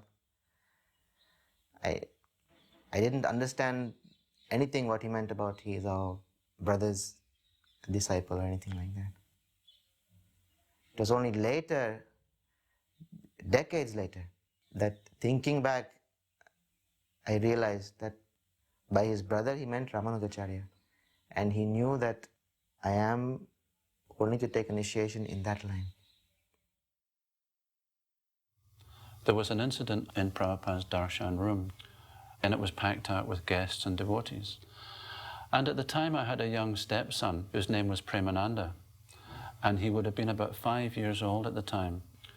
And there we were in Prabhupada's darshan room with Prabhupada addressing his audience, and the door opened and Premananda's head poked round the door, little shaved head, and his mother had dressed him as a sannyasi with a danda.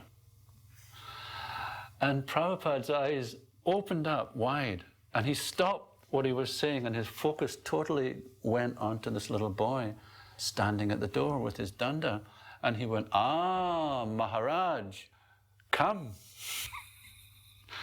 The room was packed out, so Premananda literally had to climb over people.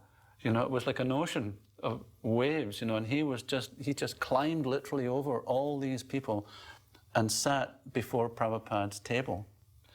And Prabhupada just beamed at Premananda and offered him a sweet from his plate. He said, "Jai Maharaj," he said, "you stay."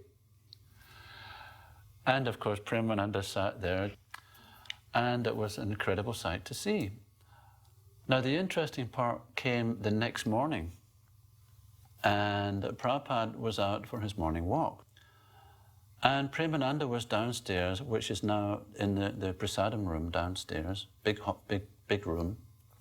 And he was still dressed in his sannyasi outfit.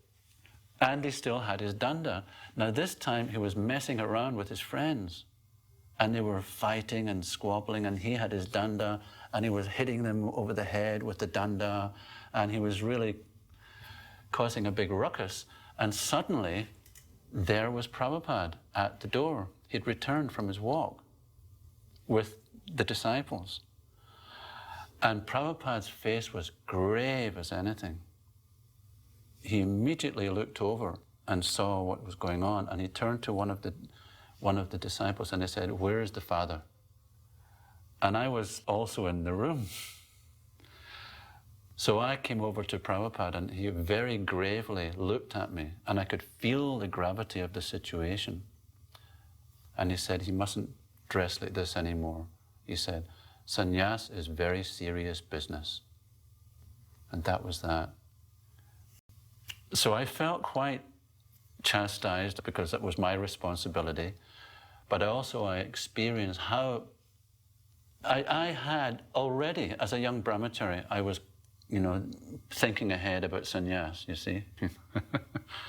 As though, well, I've been around for a couple of years now, it's about time I was thinking about taking sannyas. I was already thinking the young brahmachari thoughts, But I think that really nailed that one, because in that moment, I realized for myself how serious. Those were Prabhupada's words. Sannyas is very serious business. These were some of the most enjoyable walks in all of my time with Prabhupada, was walking through these wheat fields around the manor. Prabhupada would discuss everything from the natural things we would observe along the way, right up to the person he talked with the day before. This was the culmination of his spiritual master's directive to him that he should start Krishna conscious centers all over the world, but in particular London. Bhaktisiddhanta dispatched some devotees to London who tried to do something. So there was a history of emphasis on London. He was very much appreciative of what the Grihastas were doing in London and used that as a model. He thought that the Grihastas should be the managers of these centers and the activities of centers, the money and And I suppose some of that came from observing what we did in London. Prabhupada was appreciative of everyone's devotion, whatever it was, whether you were a brahmachari or a sannyasi or a grihastha. He was very much thankful to his devotees for their service.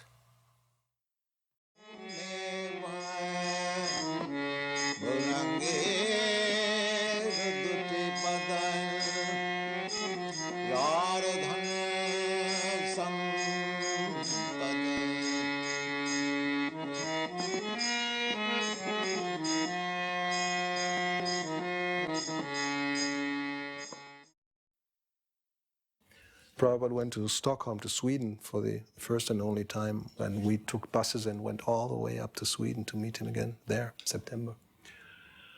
We went to the university several times. Prabhupada lectured there. There was one incident. And we had started the festival program. So that means we had amplification system, you know, speakers and amplifier and all this, microphones. So we had taken all that up to Sweden. During one class, this same devotee who had made the recording of Krishna meditations. So in the temple room, he had made all this arrangement. He had put down the speaker somewhere, he had the microphone for Prabhupada and the amplifier. And then somehow or other the microphone didn't work. And Prabhupada was, you know, tapping the microphone. He said, "Doesn't work? Doesn't work?" And then, you know, this devotee, Uttal was his name. He was like, you know, twiddling the knobs and trying to get this thing going, you know. So, and you could see, I mean, such a small place, such an arrangement, you know, big speakers from a festival system and, you know, microphone and this and that. And Prabhupada started to laugh, he said, and I would have to look it up, the Sanskrit, that such a big arrangement and no result. And he gave the example of, in the early morning, you may have big, big clouds in the sky, and there may be thunder, but then there's no rain. Or there's a fight between husband and wife, you know, they're screaming and everything. And at the end, nothing, it's peaceful. Or he said goats, and he made the noise of two he-goats, and, you know, when they fight for a female, and they're, you know, banging each other, their heads, so much noise, and at the end, nothing, you know. So Prabhupada gave that example, you know, for us making such a big arrangement for amplification, and at the end, no sound. Typical Western idea, you know. Very good devotee. George Harrison is your member. Oh, yeah. Yeah. Do you have lots of members? Yes, certainly. Don't you see? How many? Thousands. About 5,000 all over the world. 5,000? Those are initiated. Otherwise, there are many thousands our admirers. In all countries? All over the world. Okay.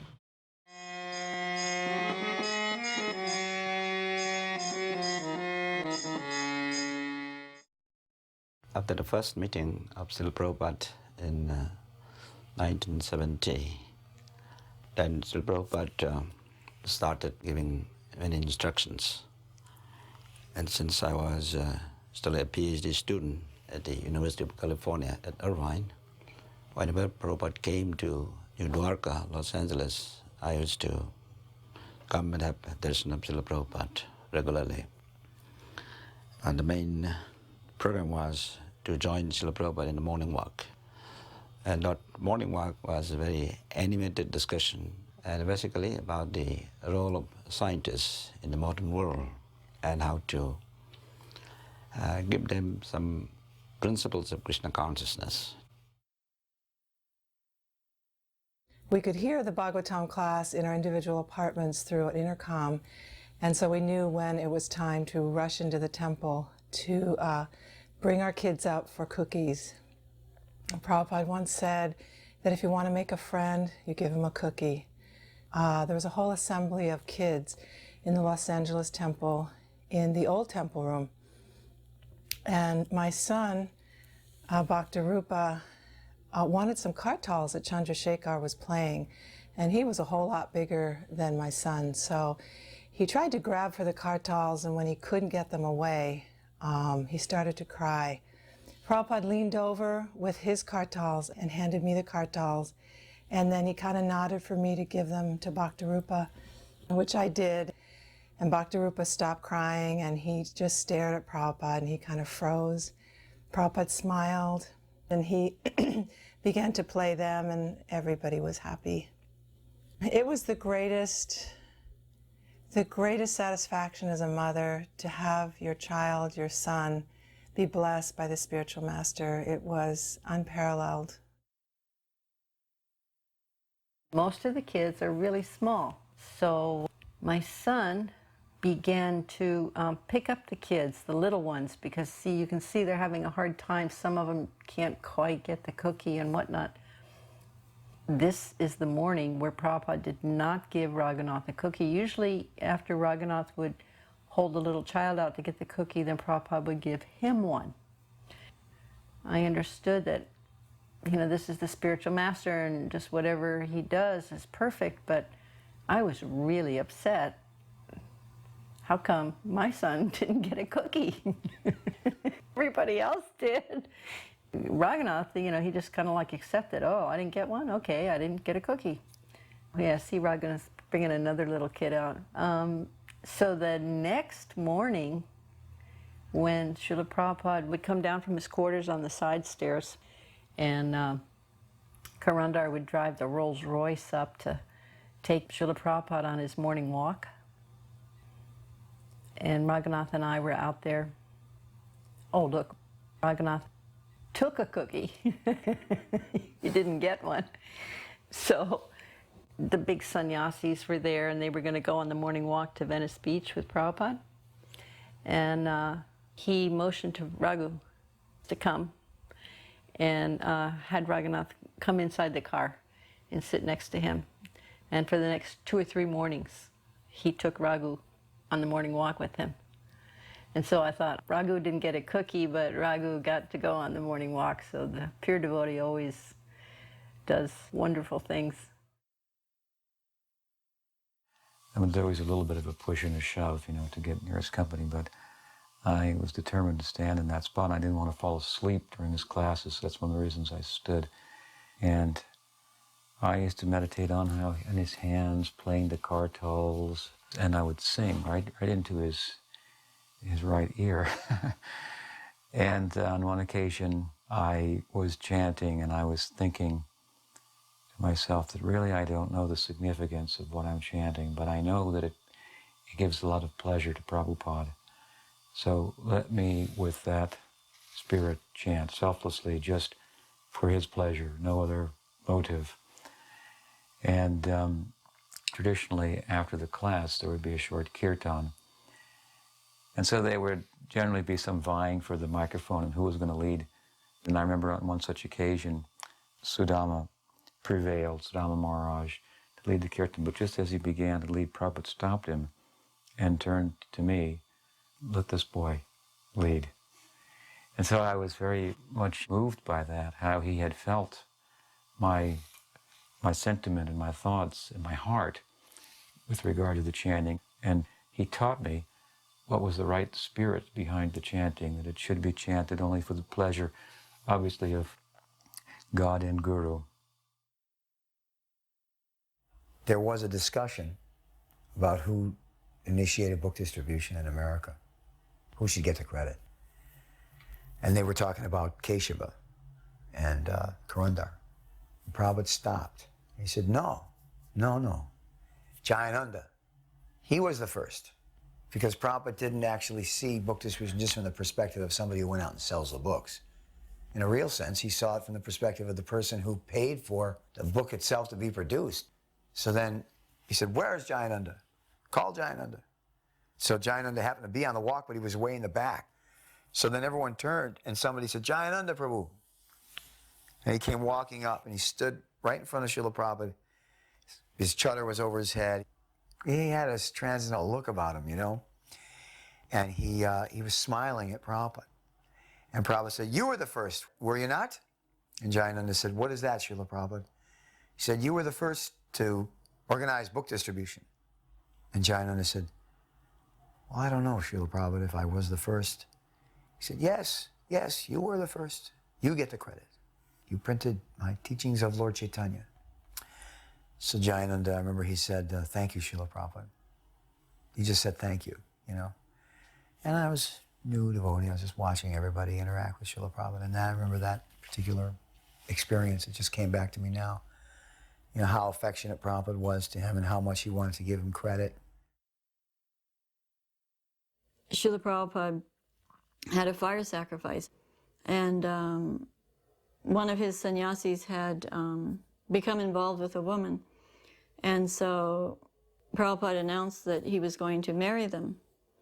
And everybody was very surprised because we didn't know that that could happen. Prabhupada gave a talk about Krishna consciousness, and he initiated the woman. She wasn't initiated. And then he married them. And he made it clear that he was caring for us, and he was keeping us engaged in Krishna service. He didn't want us to go away. He didn't want us to give up. If we couldn't serve in this capacity, then he wanted us to serve in whatever capacity we could. It was so kind and fatherly of Srila Prabhupada, the way he treated the whole situation. Later, I heard a tape of a conversation Srila Prabhupada had with another sannyasi who had left and married a woman, and then after some time he came back, and Prabhupada accepted this lady and initiated her. She did some wonderful service. I remember the conversation. The sannyasi was saying to Prabhupada, Lord Chaitanya rejected one of his followers for just looking at a woman lustfully, and yet I have given up sannyas and I have gotten married. So does that mean that you reject me? And Srila Prabhupada said, Lord Chaitanya is the Supreme Personality of Godhead, so he can reject like that. But I am only his humble servant, and you are all helping me, so I can never reject you. It was so kind. Srila Prabhupada's total detachment and total kindness. There was never anything egotistical or material about Srila Prabhupada. What acharya does this? Awards sannyas, and then awards marriage. So I don't think any acharya has ever done this. So why did Prabhupada do this? Prabhupada did this, you know, for preaching. If this would advance the preaching, then even sannyas can be given up, surrendered to Krishna. I was in Nairobi at the time, and of course it was a big thing that, you know, the daughter of Toyota become a devotee. So I went to the Toyota dealers in Nairobi, and I was buying a van for a Sankirtan. I spoke with the general manager, and I mentioned that, you know, Toyota's daughter is our devotee. He said, well, Mr. Toyota doesn't have a daughter. I said, what do you mean? He said, yeah, I just came from Tokyo. I happen to know Mr. Toyota very closely. In fact, I stay with him. And he has 2 sons. He doesn't have a daughter. I said, no, you got to be wrong. So, you know, the question comes that why didn't Prabhupada know that she was a fraud? You know, why didn't Prabhupada know something if he's pure devotee of Krishna? But Prabhupada always said that the devotee of Krishna is not omniscient. He doesn't know everything. Krishna is omniscient. But the living entity, we don't have that quality, omniscience. Shouldn't be bewildered by it at all. Sri Radha Krishna Padan Sagana Lalita Sri Vishakha Nitan Mishram.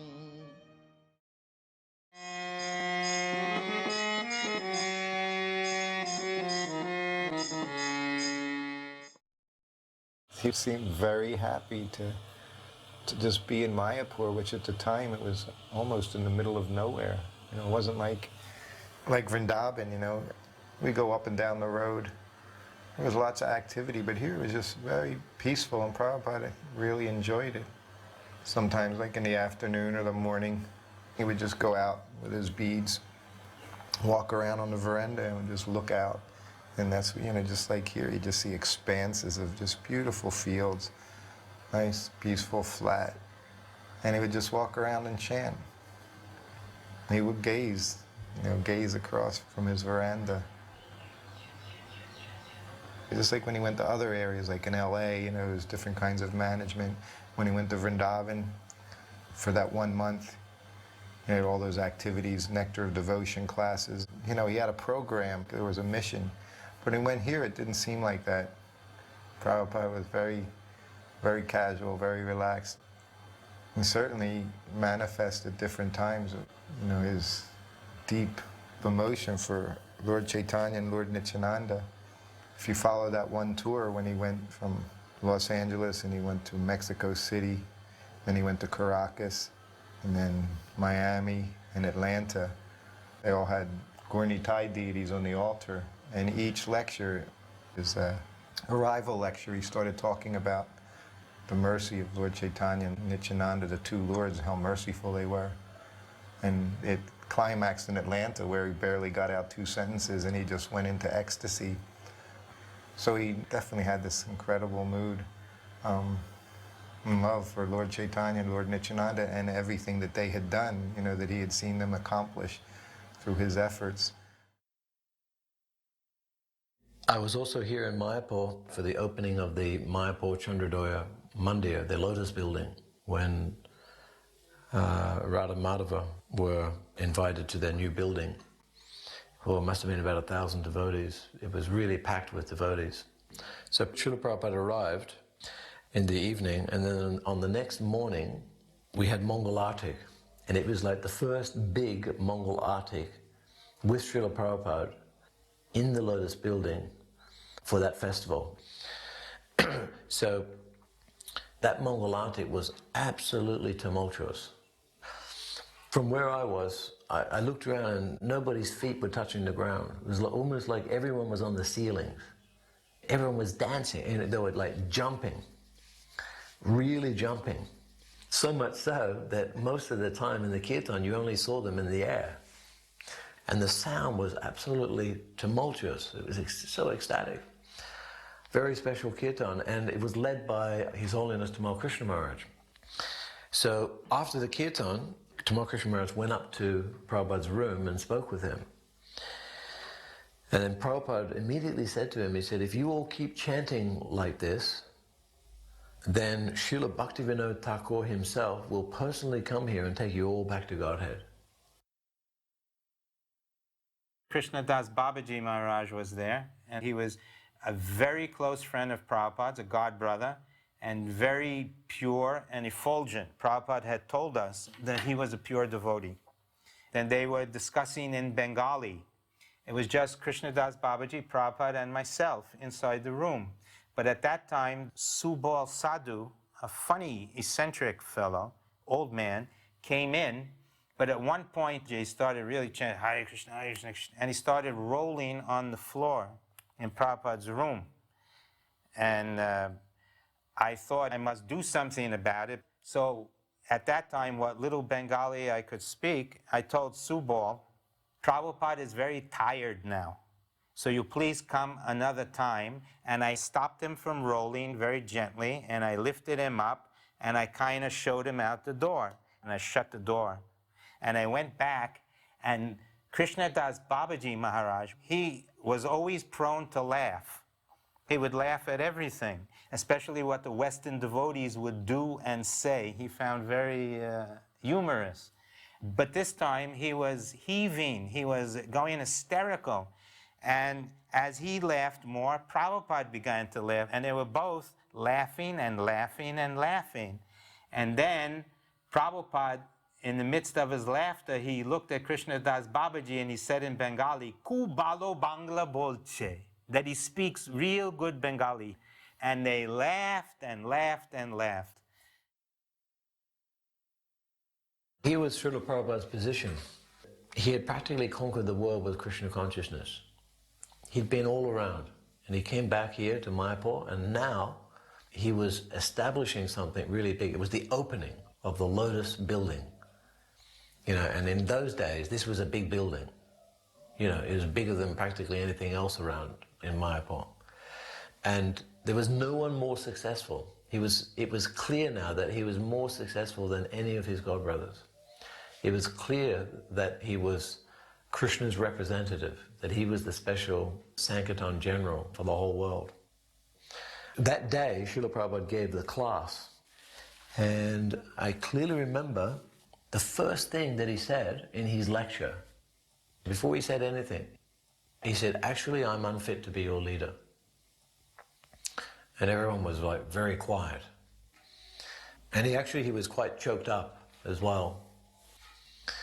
And he said, "You are all spreading Krishna consciousness in the Western countries because of your previous connection with the Sankirtan movement. And Lord Chaitanya has put you there. He says, and you are actually doing everything. And I'm not fit to be your leader."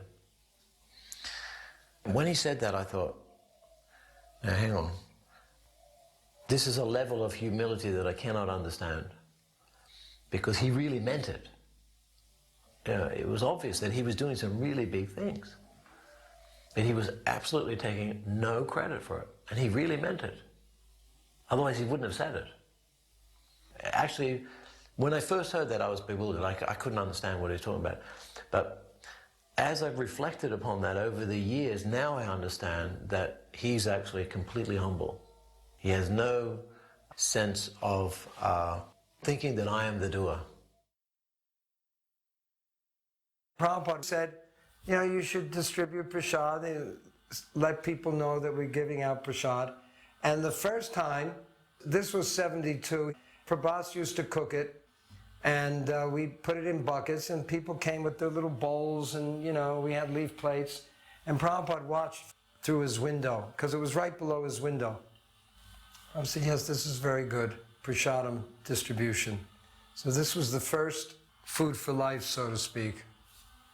Now, of course, I was asking someone about the prasadam distribution. They said, well, not so many people come anymore. He said because the whole area has become so prosperous due to ISKCON. Prabhupada invited all of his godbrothers from the surrounding maths to come and have sort of a group get together. The different Gaudiya Math leaders and many of their disciples also came. And of course, for a long time, they were sitting in Prabhupada's room, you know, talking and laughing and speaking in Bengali, which we couldn't understand. But then later on, he brought them all out onto the veranda and had them all sit down and gave them all leaf plates, and he had his devotees serving them prasad. And Prabhupada was personally directing the serving. And I was standing way down at the other end of the building just looking at this. And I was just thinking, wow, that looks so nice, that prasadam. I was thinking, you know, in India we never have the Sunday feast. In Dallas we have Sunday feasts every week, so even if you're austere all week, you had the Sunday feast to look forward to. And just at that moment, Prabhupada turned around and he motioned to me, come here. And I thought, oh, you know, probably wants me to help serve. And so I walked over, I said, yes, Prabhupada, you know, how can I serve you? And he said, sit down. And I, you know, shook my head. I thought, I didn't hear this right, but he said it again, sit down.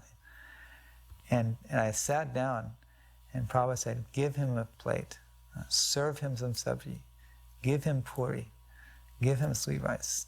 Just like that, he was directing all the serving, and he was going up and down, and just as he was serving his godbrothers and their disciples, he was serving me also. I couldn't believe it. I was in ecstasy, eating, you know, prasad served by my own guru, and it was really, really good. But at the same time, I was so embarrassed taking service from my guru. And at one point, Prabhupada said, would you like more puri? And I was too embarrassed to say yes. I said, no, that's okay. But Prabhupada knew my heart, so he said, give him more puri. So, like that. That was one of the most incredible experiences of my entire life. It says volumes about the relationship of the guru and the disciple. How the guru is, he's so exalted, but he's willing to serve his disciples at any moment. On Gaur Purnima morning, we went to the Ganges. And in those days, in '74, the Ganges was a long way away from the temple. It was a good 15-minute walk to the Ganges. So we were down there shaving our heads, and then we were going to take bath. And I remember that there was, the devotee who was shaving my head was with this dull blade, and my head was getting cut, and so many things. And then Srila Prabhupada transcendentally came down with the sannyasis to the banks of the Ganga. He squatted down, took 3 drops of water on his head, and said, "That's the same as taking a bath." And then he walked back to the temple. So after struggling for, almost a year with, with the whole process of learning, I actually got to the point where I thought, okay, now I can do something. So I made a diorama of Narasimhadev, Hiranyakashipu being ripped apart. I wanted to impress Srila Prabhupada, with just the pyrotechnics of it. So it was all very realistic. So this was the first exhibit, maybe 15 or so exhibits. I'm trying to hide my pride. I toured Prabhupada around the exhibit, so we came to the first one. He studied it for some time. And then he asked whose it was. And I said that was my work. He said, "It is not yet perfect." He said, "You must study some more. Then you can go to the West and teach." He said, "But you have to study some more." And that's all he said. He didn't elaborate on it in any way. He looked at other exhibits. There were several. At the end was the exhibit of Rukmini. Rukmini had made one too, because we both studied together. It was diorama of Lord Chaitanya fainting before Jagannath. And Prabhupada stood at it and was visibly moved and happy to see it. He said, "Who has done this?" And I said, "Well, this is Rukmini's work." And Prabhupada said, "The wife is better." I felt, in a nutshell, humiliated, chastened, but grateful. I expected some encouragement. It didn't come then. It came later, though, when we completed the work in Vrindavan for the installation. So we wanted to do the boat program, go village to village preaching by boat. Actually, we're discussing the name of the boat, and finally Srila Prabhupada accepted that name should be Nitai Padakamalam. And he installed the Gaur Nitai deities there. The Abhishek was performed by Jagadish Prabhu. And I remember the day before they were leaving in Prabhupada's room, Bhavananda was going to go out and Sudama was going to be the cook. And Srila Prabhupada said, by doing this program, he said, you will get so much mercy from Lord Chaitanya Mahaprabhu. So much mercy. He said, in this program, it should not stop. Then he actually went on the boat. He didn't sail it, but he went on the boat at the ghat. He was walking on the boat and they sung Nitai Pada Kamalam with Prabhupada. Prabhupada, of course, was lecturing a lot during that week. Prabhupada was reading from the Chaitanya Charitamrita. And, of course, I was sitting there, as always, listening, trying to imbibe everything and hearing all that Prabhupada was saying. By this point, a lot of devotees were not attending because they were sick, they were out on their backs. But I was fortunate enough to be well. But something happened to me that evening of Gaur Purnima. I had this strange feeling of hankering to read Prabhupada's books in a way that I never had before. I even felt like going right back to the States and reading Prabhupada's books, just absorbing myself, just doing nothing but reading Prabhupada's books, even though the Vrindavan part of the festival had not yet occurred yet. And of course, who would want to miss that? But I suddenly realized my relationship with Prabhupada was through his books. And I felt that I was going to have a special relationship with the books, although I had no idea that I would end up being part of the Bhaktivedanta Institute and then going on to Harvard and conducting studies. But it all began there that evening in Mayapur. In Mayapur, Srila Prabhupada was always really concerned that the women had nice prasadam. He talked to me a couple of times about making sure there was milk every night and that I could go heat it. He made an arrangement so that there would be a fire set aside so that we could heat milk for the ladies who were nursing or pregnant. He wanted to make sure that we didn't get sick and that we had good prasadam, especially milk. But it was real nice. We were staying right there, all the women in Pishima. Pishima would never go into Srila Prabhupada's quarters without another lady. So she would just grab you. Well, before she'd grab you, she'd wash you off with Jamuna water. Then she'd grab you. And she'd ask you to come in with her. And so some ladies who didn't often get to be with Srila Prabhupada got to go in his room because they would go with her. Pishima couldn't really understand what was being said because he was always speaking in English, but she would just like to sit and listen and see Srila Prabhupada. I was running up to the brahmachari room one evening. It was getting dark, and I noticed there was a lot of people at Prabhupada's end. Bhavananda and Rasaprayan and Jayapataka, Pradumna, they were all congregated past his room near the end. So I heard very quickly that there had been a snake sighted in Prabhupada's bathroom. So they were looking for the snake, and they were looking, it might be 2 snakes. So while all this furor was going on, Prabhupada was leaning very relaxedly, nonchalantly. They were all with flashlights looking here and there in the different pipes outside of Prabhupada's or outside the bathroom. Prabhupada was leaning very nonchalantly. He said, "So many men for one snake?" This deep, grave voice with a humorous inflection to it. Only Prabhupada could get away with saying something that would sound very grave, very humorous, and super intelligent, and totally time and place. You'd have everything all built in. It's one statement. He just said, "So many men for one snake?" So, and Pradumna was very worried about where he would sleep, on a shelf. He was still worried the snake hadn't been found. So, in the morning, I'd forgotten about the snake incident, and I was waiting outside Prabhupada's room, and the door opens up, and a couple of people with Prabhupada. He has his cane, and the first thing he says is, "Anyone was bit by the snake?" Also with that kind of humor and biting kind of wit. Then he walked to the steps, and he stopped again, and he said, "Pradumna has fled?" Because he knew Pradumna was particularly worried about the snake. And the whole idea was funny. Pradumna has fled. And in the class, it was one of Kunti's prayers. Maybe it was Manye Tvam Kalam, that Krishna's time. Prabhupada gave the example. He said, "So we think we're very safe in our 4-story marble building, but the snake is there, and the snake is death." It's an example of how Prabhupada would utilize everything for his preaching. The snake is death. We think we're very safe. He was in his room, and all the leading devotees were there. It was really silent. It got pretty heavy then.